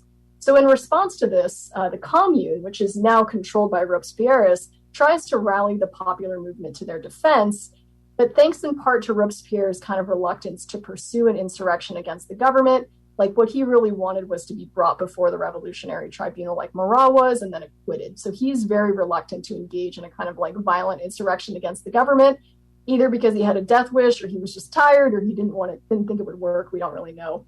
But the movement, as a result, is incredibly unorganized. And then you also have this rupture that's occurred between Robespierre and the popular movement. So as a result of that, fewer sections of Sans-Culotte even come out to defend him than his allies are expecting. And the few forces that do come out, they're waiting around for like 4, 5, 6 hours without any direction. So they're kind of just like, well, I guess we'll go home. Nothing's happening. So it's this entire almost catastrophic failure to organize a resistance against the Thermidorians. So as a result, the Robespierrists are executed, and this new fragile alliance between the ultras and the moderates become the new ruling party of France. All right. Yeah. Now, this is absolutely fascinating. So As Robespierre is arrested, and he knows that this is not going to end well, him and his comrades attempt to basically commit suicide to prevent themselves from going and being executed. Some of them succeed. Robespierre in particular fucks up, blows off his jaw instead. So his lower jaw, he's not dead. His lower jaw is ripped wide off, or basically hanging from a hinge from the side of his face, blood gushing out of his mouth. And this is obviously grotesque imagery, and the suffering he must have went through in those final hours is profound. But eventually, when he is brought to the guillotine to be executed, his jaw at this point is bandaged up, and the executioner, as he's placing him in the guillotine, rips the bandage off of his shattered jaw, and Robespierre lets out this insane, painful scream that is only ended by the heavy blade of the guillotine severing his head from the rest of his body.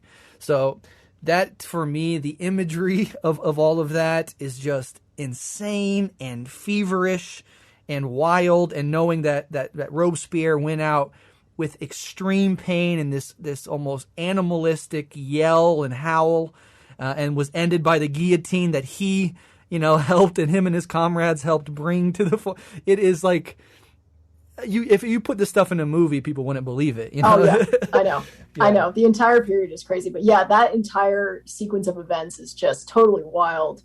And there's even debate, too, over whether or not he was possibly shot in the face by, like, guards that had been set in by the convention. But, yeah, the last 10 hours of his life were just absolute agony. Yeah. And it's almost just totally symbolic, you know, because the fall of Robespierre's execution really is the end of the revolution as far as most people are concerned. So it's almost this, you know, final cry out of just everything that they could have accomplished, but unfortunately weren't able to do. Absolutely, absolutely.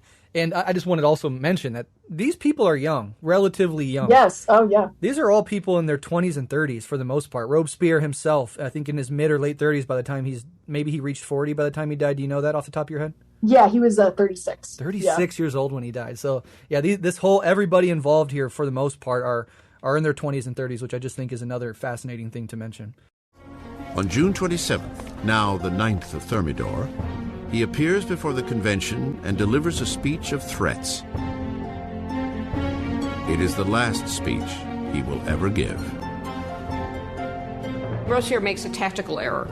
He comes in and announces that he has a new list of enemies of the Republic, but he won't give the list. Therefore, everyone is afraid they might be on the list, and when he comes back the next day to give the list, he is arrested before he can speak. An unexpected chorus of voices shouts Robespierre down. He is stunned into silence. The deputies declare him an outlaw and immediately remove him from the convention. Robespierre and several of his associates are taken to City Hall, where they remain under watch for the night. Shots ring out in the early morning. Guards race to the second floor. They fling the doors open to a grisly scene. One of Robespierre's allies has thrown himself from the window. Another has taken a pistol to his head. And Robespierre is found semi-conscious with a bullet wound to the face, his jaw shattered from an apparent suicide attempt. Robespierre spends his last hours on the table of the Committee of Public Safety, in the very room where he had piloted the terror to its hideously bloody peak. As he is ridiculed and insulted by his former colleagues, Robespierre is unable to respond. The Grand Master of Oratory has been silenced. In the Conciergerie, where the last Queen of France had preceded him, Robespierre is prepared for the national razor. His cellmate, the revolutionary Saint-Just, points to a painting of the rights of man and declares, "At least we did that." Robespierre had spearheaded a revolution and changed the face of France. He had reordered society and engineered a bloody and tyrannical system to ensure its success. But he was destined to be one of its final victims. It turns out that there is a great deal of enthusiasm for ending the terror. Nobody can figure out how to do it. And what turns out to be the case is that the only thing that will end the terror, and apparently the only thing they can all agree upon, is the fall of Robespierre. On July 27, 1794, the guillotine comes down on the incorruptible. The last blood of the terror is shed. The terror dies with Robespierre, but the revolution does not. The rights of man, democracy, the new republic, the accomplishments of the revolution would far outlive any of the revolutionaries themselves. France would enter a period of uncertainty, frozen between fear of another terror or worse yet, a return to the oppressive monarchy that preceded it. 5 stagnant years would pass before power once again consolidated in the hands of a single man, Napoleon Bonaparte. Historians disagree over the end of the revolution. Some believe it died with the rise of Napoleon. Others maintain that the revolution lived on into the 19th century and beyond. The revolution was the first and enduring model of a people taking its destiny in its own hands. The idea that the subjects of the oldest, the most established, the most glorious monarchy in Europe could decide to completely rewrite their history was something that had extraordinary resonance. The revolution tore apart the old feudal fabric of Europe and forever changed the course of Western civilization. The question raised by the French Revolution is how much violence is justified in achieving a better society.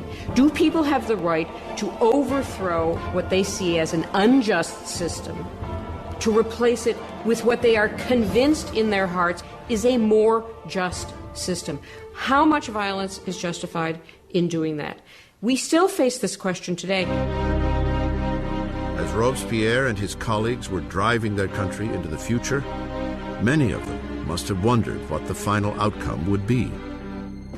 More than 200 years after the birth of the French Republic, the ghost of Robespierre hangs over revolutions from Russia to Vietnam, China to Latin America.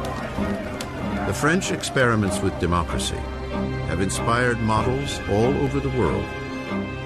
Wherever tyranny takes root, the cry for justice is eternal, for liberty, equality, fraternity, for revolution. All right, so the next question is, how did things change after Thermidor, and what were conditions like for the French people in the midst of this reaction?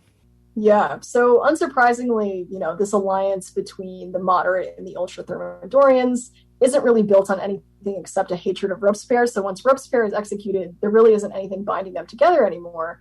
And as a result, the moderate Thermidorians, who also have, the full force of the rising capitalist class in France behind them, turn on the ultras, and they either imprison them, they guillotine them, or they banish some of them to French Guiana. So they just kind of get rid of all of them. And those who survive by very, very carefully renouncing the terror and blaming all of its failings and its excesses on the Robespierres specifically. So this becomes conscious government policy for the Thermidorians, and it's the reason why pretty much to this day, Robespierre is still seen as, solely personally responsible for the terror and as this bloodthirsty, insane dictator, even though this idea and the idea of the terror even being this top-down, sectioned-off period of history were both consciously invented as propaganda by the Thermidorian government to turn the people against Robespierre and the radical revolution that they just overthrew. And really quick, just to mention that, and of course this exact thing has happened to every single major revolutionary leader ever since, from Castro to Stalin to Mao and everybody else. This exact thing happens. Everything bad is laid at their specific feet. They were in charge, top down. There's no mass movement. There's no factions. There's no other collective entities that they're responding to. It's just this out of history dictator of monstrosal, elements and dimensions. And it's a conservative fantasy and lie, and it needs to be rejected. Absolutely. And I'm going to get into this later too. Yeah. Oh, no, not at all. I mean, I completely agree, and I'm going to touch on this later. But even, direct comparisons are made all the time between Robespierre and Stalin and Mao. And then you even get the conflation of communism with fascism, and you have comparisons to Hitler and Mussolini, and it just gets absolutely crazy. But yeah, there's complete similarities there. And there's also similarities in the ferocity that we see in the level of reaction against Robespierre's allies in the radical revolution. So all of his allies are either arrested or executed. Jacques Rue, who painted the death of Marat, he was a very well-known Robespierreist, and he ends up kind of ratting Robespierre out so that he's able to survive and become a court painter for Napoleon. But so that those kinds of things start to happen. The Jacobin clubs throughout France are shut down, and a reactionary white terror begins, which sees the execution of thousands of Jacobins. Some people are just even lynched in the streets in retribution for the Red Terror. But what's most significant for the people of France is that the Thermidorians also moved to just totally destroy the revolutionary government and undo all of the good things that it had either managed to achieve or was trying to achieve. So for example, the general maximum is repealed, social safety nets get destroyed, wages are lowered for workers, all political power that the popular movement had is totally destroyed. The Directory actually reintroduces the passive and active citizenship tiers, so those come back. Women are banned from being able to sit in the assembly's galleries, and the government moves to just fully embrace the rise of capitalism. which the Robespierreists had at least, continued the terror in part to prevent. And as a result of this, we see destitution and hunger skyrocket, inflation takes hold again, and unfortunately, conditions return almost to pre-revolution levels for a lot of people.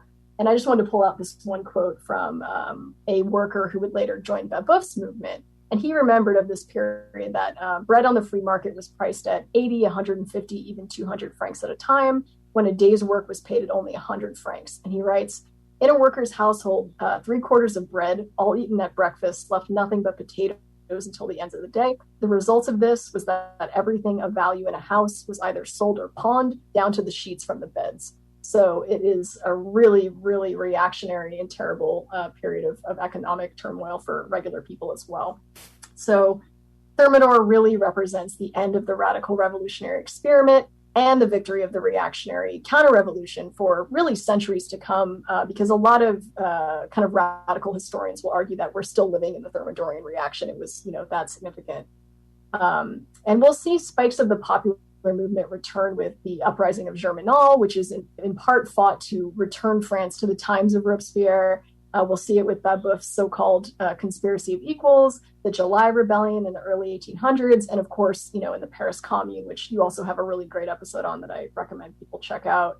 But overwhelmingly, Thermidor really ushers in the rise of the bourgeoisie, which will include the rise of Napoleon, the eventual return of the monarchy, and probably what, in my view, is the most horrific thing, which is the attempted reinstatement of slavery in France and the explosion of French imperialism, which, to this day continues to wreak just absolute havoc on the Third World. So yes. I really see the French Revolution and specifically, the Radical Revolution from 93 to 94 as a complete aberration in French history. And I think that the way that French historian Florence Gautier puts it is even better. And she calls it the quote, critical conscience of European barbarism. So I think that really kind of sums up the period in total. Yes. So just as left and right came out of the French Revolution, so did the connections with various colors to various movements. So red was after that associated with left-wing movements, socialist and communist. They're called the Red Threat, the Red Menace, the Red Terror. And white was given to the forces of reaction. And we had white terror after the Chinese and the Russian Revolution. So in the Chinese Revolution, when the communists kicked out the nationalists, won the revolution, and put them, they fled to Taiwan, there was like a 30 or 40 year fascist military dictatorship that would unleash what's known as a white terror against anybody they suspected of being anything like a leftist of any sort. And then, of course, in Russia, the white terror is well known, that, all these various countries teaming up to try to crush the Bolshevik Revolution. Now, red would live on to become, as we all know, the color of communists and socialists. And white actually got flipped and became black, the color of fascist in the modern era. So white is really associated with this earlier phase of reaction, pre-fascist, that was fundamentally royalist in nature often. A restoration of monarchy, a royalist, commitment to kings and queens, etc. And in the modern era, the reactionaries, I guess there are a few that want to bring back kings and shit, but for the most part, reaction became synonymous with some form of fascism in the modern era, and thus black was associated with that. So just worth noting. And then I just want to point out what happens in counter-revolution. Just as I was saying earlier, whatever terrible depravities happened during revolution, we have to look at what happened before. What were the conditions of people before the revolution? And in those instances when revolutionary movements are overthrown, you see what is the alternative. This brutal, everything that you hated about the Reign of Terror, it's made worse, right? The people suffer more, the economy goes out of control, inequality rises, all the depravities come right back. And, Trotsky, for example, has this famous quote where he says, if the Russian Revolution, if we lost to the White Terror, if our revolution was successfully squashed, fascism would be a Russian word, right? Ultimately, it became, I think it was an Italian word. But fascism, the modern instantiation of fascism, would have came out of Russia if the Bolsheviks had been crushed. And you can look back at the French Revolution and see exactly what that would have probably looked like. So those are important things to remember. Yeah. Absolutely. Yeah. I was just going to say really quick, that's the thing that I think obviously a lot of liberals, either purposely or just because they're poorly politically educated, don't understand about why these periods have to be so authoritarian and severe, because of the amount of reaction that they're dealing with is so violent and abhorrent. I mean, you see what happens when revolutions fail. Exactly like what you said, it's just the same thing but inversed. So they have to be almost, they have to crack down in order to keep these periods from rising, like we see with Thermidor. Absolutely. And there was also, correct me if I'm wrong here, but basically in this Thermidor reaction after the Robespierre is killed and everything, there's these what we would call basically fascist gangs that would go around and fuck up people from the revolution, sympathizers. They would do property damage or jump people in the streets. They very much were like the proto black shirts or brown shirts, but they were also often coming out of these upper class movements. So these are not working class people that are ganging together. These are fancy lads. These are up the chain of wealth. And, they're the ones, and their entire lineages and privileges were the ones that threatened the revolution, and they were the ones that formed these basically proto-fascist street gangs that would, do the things to anybody they saw as even slightly sympathetic to a revolution. So it's worth noting. Yeah, absolutely. All right, well, let's get into this question, which I know you deeply care about. How do you say his name? Babeuf? Babeuf. Babeuf. Yeah. And what was the conspiracy of equals? Yeah, so for people who've never heard of him before, Gratius or Francois Noël Babeuf, which was his real name, he's primarily known in socialist and Marxist circles for being one of the ideological grandfathers of communism, who had a lot of influence on Marx and Engels specifically. So Babeuf was a journalist. He was a communalist, which basically meant that he believed in the abolition of private property. Just for the sake of simplicity, I'm just going to be calling him a communist because it's the same thing. But he was also a revolutionary who helped, most significantly, plan an insurrection, which, if it had succeeded, would have ousted the extremely unpopular Directory government, which is the kind of ruling party that comes into power after the Thermidorian alliance kind of breaks apart.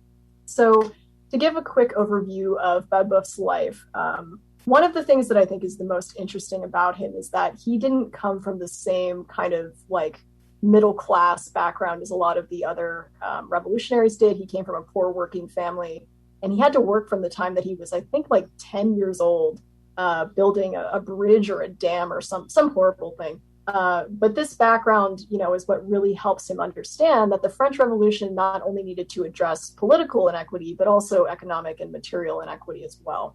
So during the revolution itself, Babeuf becomes very actively involved in the popular movement. And as a result, he kind of ends up being in and out of prison quite a bit. But because he's so well known and respected in the popular movement, Marat himself actually intervenes on Babeuf's behalf and helps him get released from prison around 1790, which is just kind of a cool connection. And then later from 1791 to 1792, Babeuf works as a commissioner in the provinces. He then returns to Paris in 1793, and he becomes a secretary in the Paris Commune. And this is a position that he's initially pretty excited about because at this point, he's still a big supporter of the Montagnards. And he's actually convinced that Robespierre is a secret communist or could be converted into one because Robespierre gives this really, really great speech condemning private property in 1793. It did not go as far as it should have, but it is a very interesting speech. And that elimination of private property was something that was, a huge issue for Babeuf throughout his life. But eventually Babeuf becomes kind of disenchanted with the revolutionary government because he thinks that it's both, too repressive and also not going far enough economically. So because of this, he actually supports the Thermidorian reaction at first, which is not great.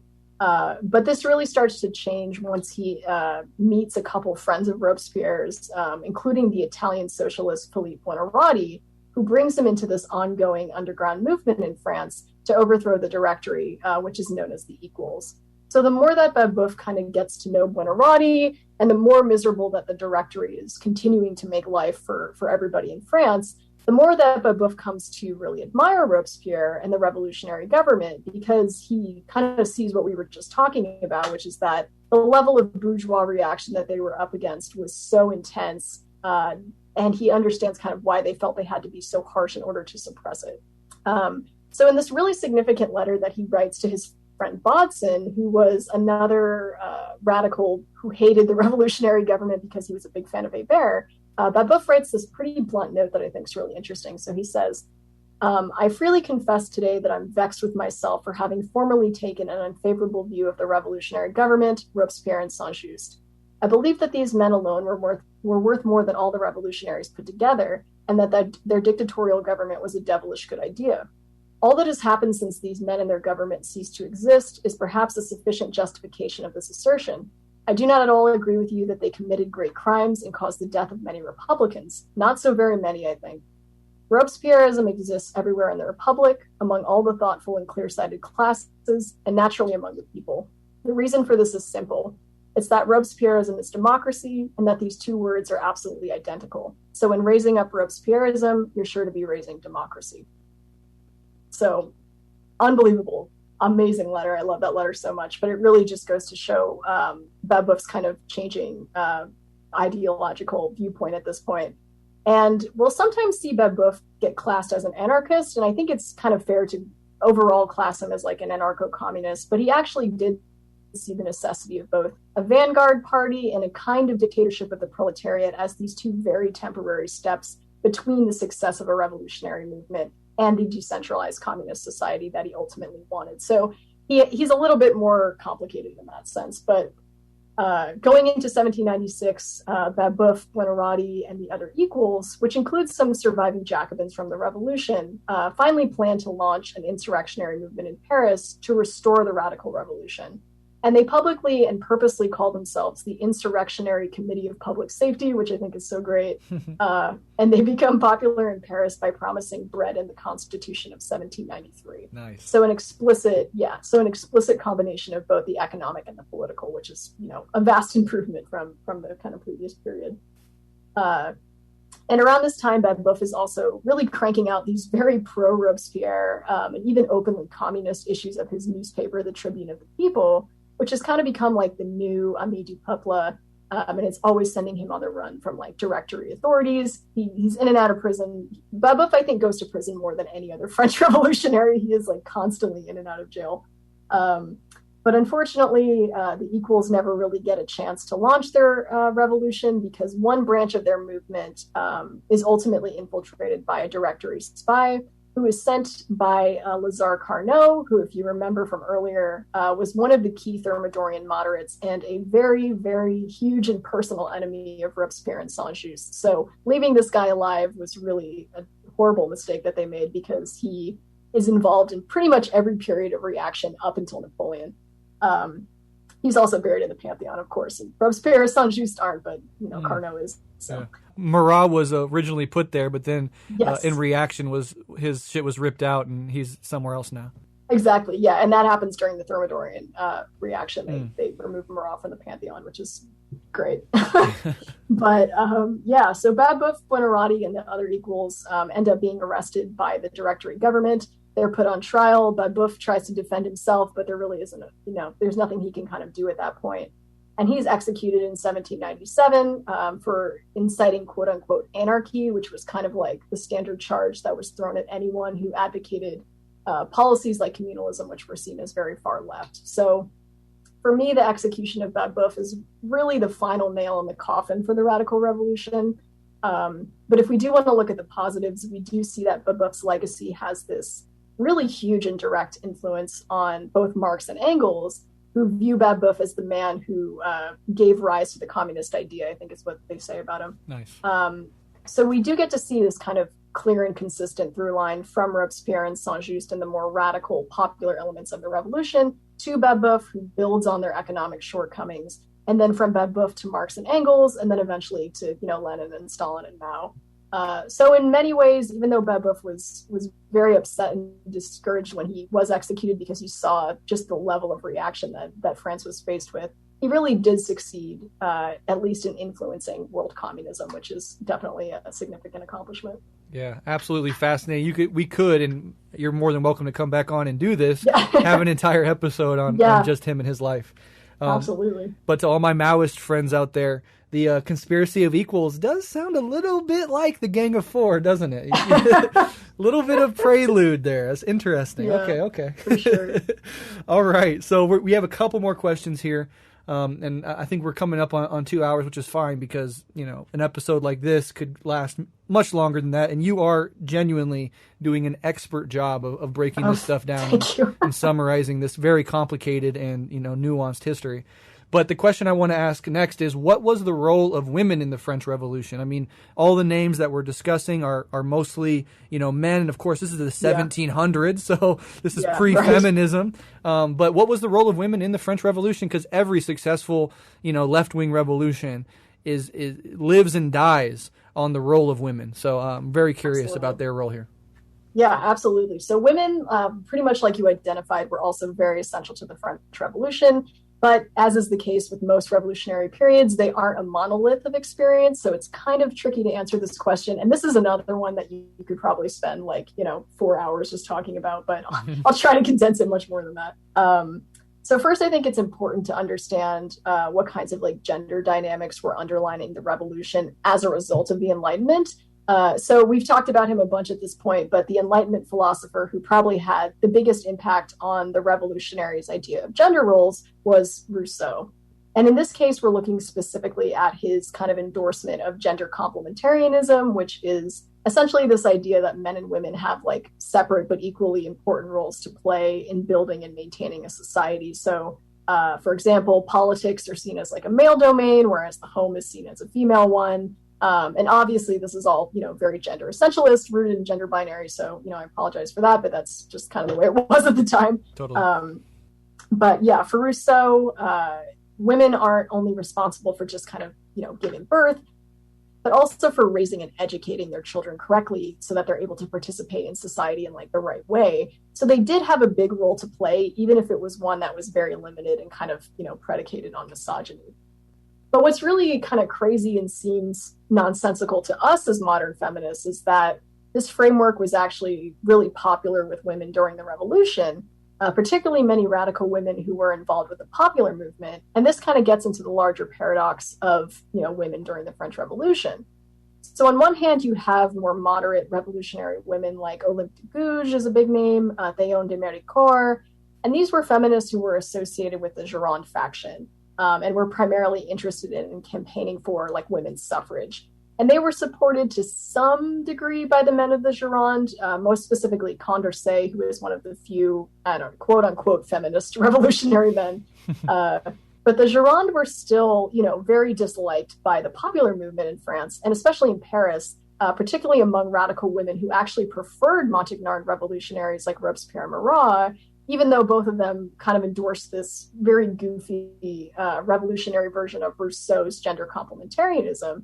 And just as a quick aside, Robespierre especially was beloved by radical women to the point where both the Gironde and the Thermidorians actually, one of the biggest pieces of propaganda they tried to use against him was his effect that he had on women, which is kind of funny because to me, he's, if not gay, just kind of asexual. He was accused of kind of brainwashing the women of Paris and leading this religious cult of women around him, which is really kind of funny. But reactionaries always hate revolutionary chads. They can't help themselves. Yeah, literally, yes, they can't comprehend it. So, oh my God! So you have this kind of mass of radical revolutionary women who are supportive of the Montagnards, even though they are kind of sexist. And their primary concern is economic. So they don't feel insulted being referred to by the Montagnards as mothers or wives, because they are mothers and wives, and they are responsible for managing their homes and feeding their families. And these are duties that they take very seriously and that they also see as revolutionary. So they sort of, naturally align with the revolutionaries who are advocating for an improvement in those things. So these are the women in the streets who organized the March on Versailles, who participated in bread and grocery riots, and who really dominated the galleries at the assemblies and the political clubs. So they did have political agency, even if it wasn't suffrage, in the traditional sense. And many of them actually see the Gironde's conversations around suffrage as this kind of upper class salon fodder that doesn't really have any bearing on their day-to-day lives. But that being said, there are some efforts made by truly radically, revolutionary women to advocate for both economic and political rights. And these are primarily led by two female sans-culottes named Claire Lacombe and Pauline Léon. And they succeed in lobbying the revolutionary government to create a women's popular society. So basically like a Jacobin club, but for women. And what's really, again, bizarre and ironic is that this idea is seen by most women in the popular movement as this kind of very fringe idea, especially because most of the women in the popular movement support the Montagnards over the Enragés, who the society is sometimes affiliated with. And this all comes to this very dramatic head in 1794 when these two groups of women are involved in this like huge street brawl over the role of like the society and the popular movement. And this ultimately leads the revolutionary government to just say, you know what, we're just going to shut this down. So all of that's going on. And this is this particular action by the revolutionary government that's kind of led like generations of liberal historians to cast the Jacobins as these like horrendous misogynists, to the point where a movie that just came out in France has this crazy scene where Robespierre literally tells Olympe de Gouges to go back to the kitchen, which is just so fucking nuts. Yeah, But so they were definitely very misogynist Jacobins. And I think, one of the biggest critiques we can make of the radical revolutionaries, like you said, is that, they weren't feminists by any modern understanding of that term. But the decision to shut down the Women's Society had a lot less to do with the Jacobins being these flaming misogynists and more to do with them wanting to shut down groups that were like causing trouble. And actually during the terror itself, we see the revolutionary government oversee some pretty big changes to French law in support of women, including the equalizing of inheritance laws for men and women and the mandated equal splitting of wealth in a marriage. And then we also have Robespierre pushing for a universal education program.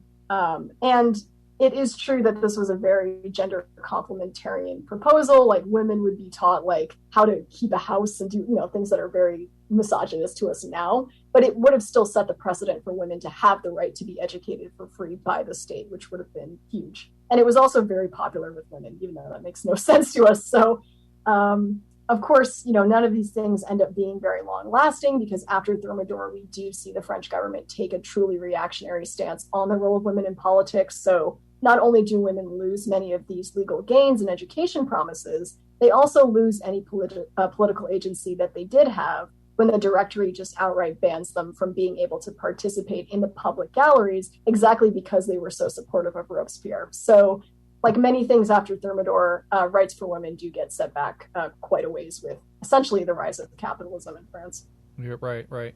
Which is completely unsurprising and feeds exactly what we're talking about earlier regarding the nature of counter-revolution. Just really quickly, just to zoom out a little bit and think about the impact on feminism of the French Revolution. So, I'm not going to be able to do this complete justice, but let me just give a minute or two breaking this down. The French Revolution is happening. The rest of Europe is watching it. They're not liking it, right? The leaders and the powerful and the rich hate this shit. And Edmund Burke in Britain, right? He rises as this conservative thinker. So Edmund Burke to this day is seen as, one of the forerunners of modern conservatism. He wasn't, I don't think he was a fascist, or anything like that. He was a sort of a liberal conservative, but still on the right. And what really defines it and helps make clear how much more radical the French Revolution is than the American one is that Burke, as an Englishman, supported the American Revolution, but did not support the French Revolution. And he put out this argument, this classic conservative, diatribe against the French Revolution and why it's bad. And that created a response from people, from lefties, right, around the continent. So you had Thomas Paine really coming to prominence through his engagement with Burke's conservatism of the French Revolution. And Paine is just knocking down every single one of Burke's arguments in really, really impressive fashion. And that's why I love Thomas Paine and I love reading about him. So if Burke was a conservative and a forerunner of modern conservatism, Paine definitely a democratic liberal and a forerunner of, you could even say, social democrats to some extent. And then there was another major figure, Mary Wollstonecraft, who also responded to Burke and took a position to the left of Thomas Paine. arguing against Burke's, dislike of the French Revolution and just obliterating his arguments as well. But if Burke was a conservative and Paine was a liberal, Mary represented the prelude to progressivism, right? Taking a stance even to the left of Thomas Paine. And she introduced a feminist critique into these arguments as well. So Paine writes famously The Rights of Man, and this goes on to influence the American and the French revolutions. Mary, in her response to Burke and Paine and all of that, ends up creating a text called A Vindication of the Rights of Woman, and really pushes this feminist current. So even though there's this complexity involved with the role of women in the French Revolution, the overall impact and the rippling effect that the French Revolution had did stir thinkers like Mary Wollstonecraft to advance a more feminist politic that would eventually become what we know as modern feminism. And of course, Mary Wollstonecraft is the mother of Mary Shelley, who went on to write Frankenstein, which is an interesting historical note. But yeah, so just the fallout and the intellectual fallout of the French Revolution and people all over Europe and America wrestling with it. You get the generation of these ideas, and the progressive feminism of Mary Wollstonecraft is notable for sure. Yeah, absolutely. All right, so 2 more questions here, and as always with these revolutionary episodes, we do like to take stock of the failings, and I think you've done a great job so far of laying them out as we work through it. This is imperfect. There's excesses, there are errors, etc., as one would expect, but maybe we can consolidate it a little bit more here. So, what were some of the failings of the French Revolution, in your opinion? Yeah. So, kind of putting aside its obvious weaknesses with regards to, feminism and the equality for women that we were just talking about, probably my critiques of the radical revolution specifically are very similar to Babeuf's. I think, the revolutionary government did go a bit too far in some places in, terms of the way that it repressed certain aspects of the popular movement and some of its ultra-left critics who were approaching critique from an earnest place. There were obviously many people who weren't, but some of them were. Even if we can understand from like a zoomed out perspective why the revolutionary government felt that they had to be so severe to protect the revolution, we can still kind of critique that, I feel. And I also think that they didn't go far enough in terms of their very limited, application of radical economic policy, and their failure to utilize the terror more harshly against groups like the nascent bourgeoisie, who would end up, ultimately destroying the revolution after Thermidor. Now, I would at least argue that Robespierre was on the brink of understanding and agreeing with those critiques based on, his behavior and his final speech on 8 Thermidor. But I also think it would have been extremely difficult for him or anyone else to, stop the rise of capitalism in France. That probably would not have been possible. So that's one thing.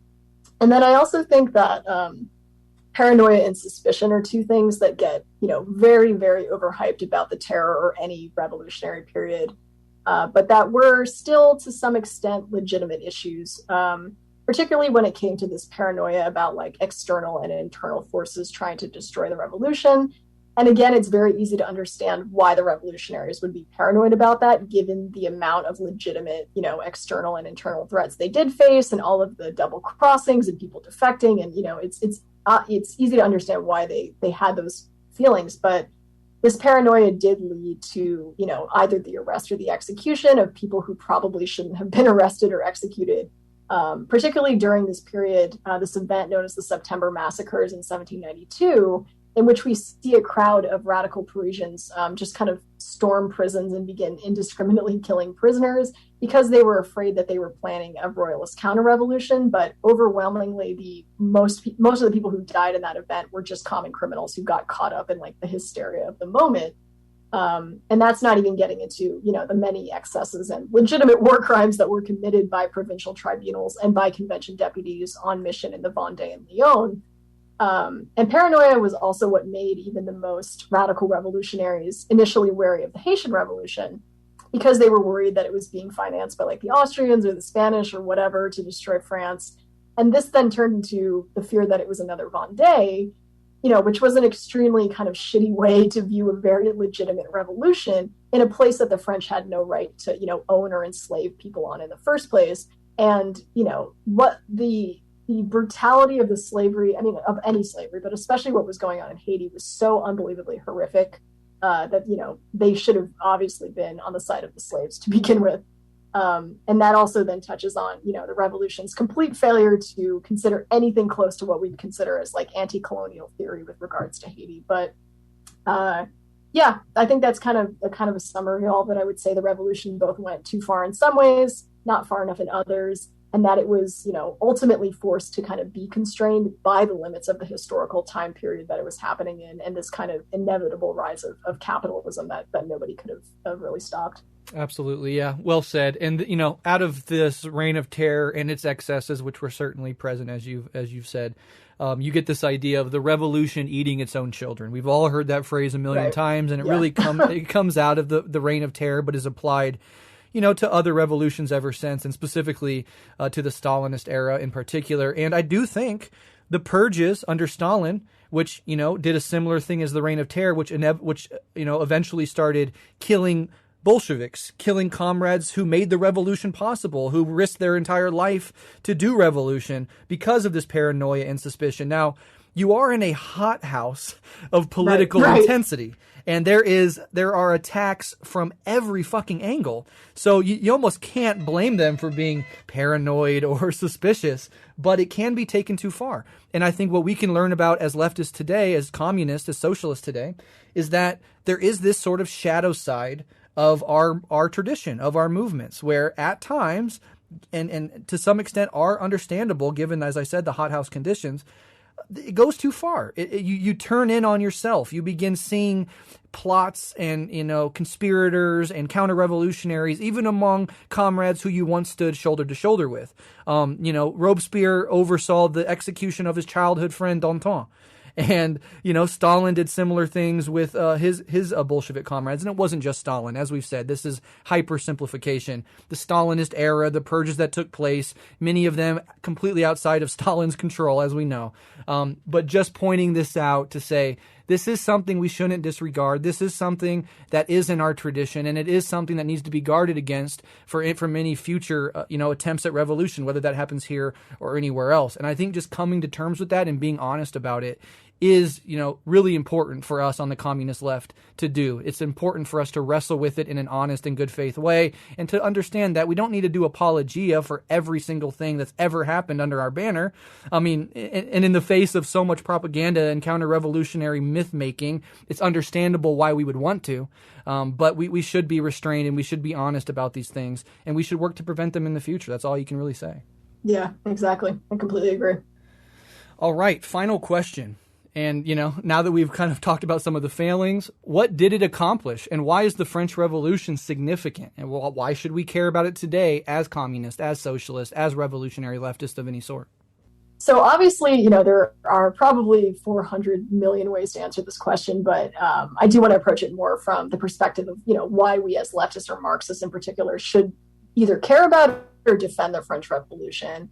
And like I mentioned before, I'm, very aware that a lot of leftists kind of dismiss the French Revolution as just this, overhyped European bourgeois revolution. And I completely understand that impulse, especially after everything that France has done to the third world as, a truly horrific colonial and imperial power.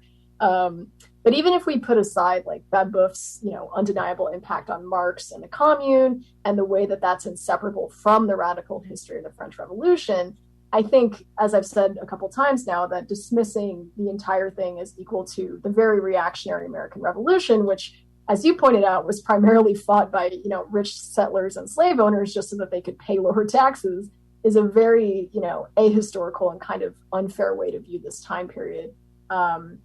Because at the end of the day, there was a radical democratic revolution in France. It was an aberration and it only lasted like 2 years, but it still happened. And it happened because of a symbiotic relationship between a kind of nascent proletariat and a revolutionary class that helped them gain class consciousness, while also being, extremely critical of wealth and private property and the rising capitalist class in France.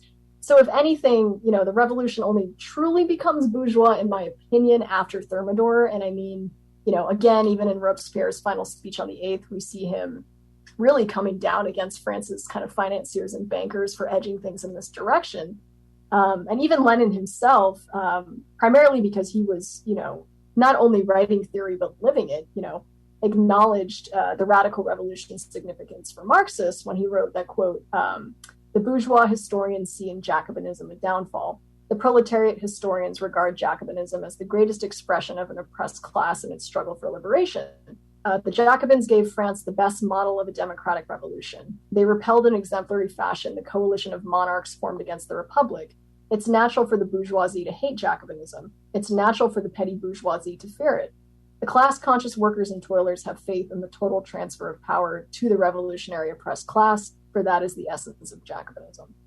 So, kind of exactly like Lenin said, I think it's really important for us as Marxist-Leninists and leftists overall to understand and uphold the radical phase of the French Revolution, obviously not uncritically because there were legitimate limitations and errors, but exactly because of the way that it's been vilified by both reactionaries and the liberal bourgeoisie, because both have played, this huge role in continuing Thermidorian propaganda and casting the radical revolution as the terror or this repressive kind of cannibalistic period where the roots of, so-called modern authoritarianism were formed. And as you can probably guess, as a result of that, we kind of see this huge amount of anti-communism coming out of a lot of histories of the French Revolution, especially in the 1980s and 90s, where we see a distinct historiographical trend emerge, where you have reactionary and liberal historians comparing very vilified caricatures of the revolutionary government and Robespierre to very vilified caricatures of the Soviet Union and Stalin. So as a result of all of this kind of anti-communist propagandizing about the terror, you get the creation of this very liberal paradigm where the French Revolution is taught to us, in the West overall, but especially in the United States, as good up until the terror, or as, 1789 without 1793. France celebrates Bastille Day. They don't celebrate August 10th, really, you know what I mean? Yeah. But as we'll remember, it wasn't until 1793 that the revolution even became really radical or revolutionary at all. And in Saint-Just's words, sought to make the unfortunate the masters of the earth by offering real economic and political power to regular people as a direct result of those people's organized strength and their influence on their own government. Because the crowd in the French Revolution wasn't just this mindless mass of rioters. I mean, typically rioters are not a mindless mass anyway. But this group, they were all revolutionaries and they were all equally involved in kind of casting their own fate in the revolution. So, really what is vilifying the terror doing except vilifying a period of radical revolutionary change and popular democracy at a time when we live in the just, unbelievably repressive and depressing death throes of capitalism, and we desperately need a similar revolution from below. We talked about the guillotine before, and it's not a coincidence that the guillotine and Robespierre in particular are seen as these kind of dangerous communist symbols that are met with, so much controversy to this day in the liberal West. The ruling class absolutely sees these things as threats. And in my opinion, not just as a historian that studies this, but as a Marxist, we should not only understand why that is, but also defend this radical revolutionary project that they want us to be afraid of, so badly. Absolutely. Yeah, these figures are hated by our enemies. They're hated by the fascists and the rulers of our capitalist world order. And for that reason alone, we should take a second look at them and outright embrace them.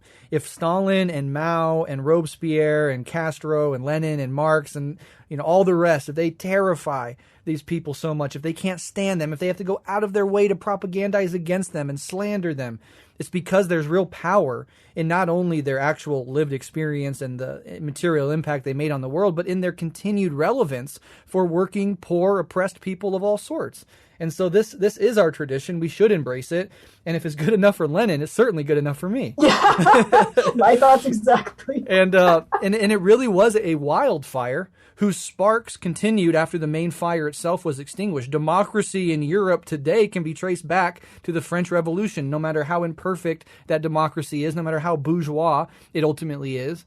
It changed Europe from a feudal, royalist, reactionary bastion into a better situation, right? And so that needs to be taken into account. And then, I was actually listening to a BBC presentation on the French Revolution. These are these stuffy English scholars and philosophers. Don't start me on that. Yeah. And one of these commenters, one of these conservative scholars said, the world would be a much better place if the French Revolution never happened. And to that we say, fuck you. Fuck you. Absolutely. Oh my God. One more thing about the legacy here. Obviously, we talked about the explicit connection to communism, and we've went over that many times throughout this entire conversation. But there's also this element of nationalism that was introduced. Before the French Revolution, there are, and even today, there's different parts of France with different, ethnic groups and for a while different dialects and linguistic groups. And the French Revolution really forged a common French identity and gave rise to nationalism, which has its positive and negative elements, right? The nationalism of the oppressed is progressive. The nationalism of, the oppressors is always reactionary. But this nationalism that we all take for granted today is really fomented in the French Revolution. And interestingly, and this is perhaps an unforeseen but negative consequence of the French Revolution, is giving rise specifically to Napoleon, but the French Revolution itself, creating waves throughout Europe, gave rise to German nationalism. So, and German militarism. So at the time of the French Revolution, Germany, as we know it today, is split up into thousands of little municipalities. You probably have the biggest chunk is Prussia, which would team up with Austria and try to put down, and England and try to put down Napoleon. This threat that Napoleon unleashed on the German people created German unification ultimately in 1871, and this German militarism that went on to become a big problem for the world in the 20th century. So, it's this wide-ranging, insanely, broad impact, not only on Europe, but on the entire world. And so at the very least, it's fascinating for those reasons. And, the last thing I will say is the U.S. could use a little reign of terror, as a treat to them. and we should all feed the little Robespierre within us. Absolutely. Oh, I could not say it better. Yes. All right, Stella, this has been a fascinating conversation. I deeply, deeply appreciate and am impressed by how well you tackled this subject, made it accessible, and condensed and summarized, as I said earlier, deeply complex event. So I'm so thankful for you coming on. If there's anything you would like to plug or promote, let us know. Or if there's any recommendations you would offer for anybody who wants to learn more, you can do that. Any last words, anything. It's the floor is yours. Yeah, no, I just wanted to say thanks for having me on. Oh God, I could probably even send you just a list of additional resources and things I'd recommend for people to read. Okay. There's a really great book that just came out recently. It is called Terror, the French Revolution and Its Demons, and it's a newer work by Marissa Linton and Michel Biard. And it really explores the idea that the terror is pretty much just like a created period during the Thermidorian reaction and afterwards. So really kind of just dismissing this idea that the terror was this kind of separate top-down period of history that I find really interesting, because it's difficult to find good resources on the French Revolution, especially in English, Totally. In kind of mainstream history. Yeah, absolutely. Yeah, if you send me some links, I'll post them in the show notes. And I would honestly, I want to do an episode on Rousseau. I would love to do an episode on Napoleon. But if you want to come back on and do an episode on Babeuf or Robespierre or anything else, open invite, because I find this stuff absolutely fascinating, and I find these figures to be particularly fascinating as well. So open invite for sure. Oh, thanks so much, dude. This has been fantastic, and I hope that I was enlightening or helpful to people in some way. Absolutely. A lot of information, but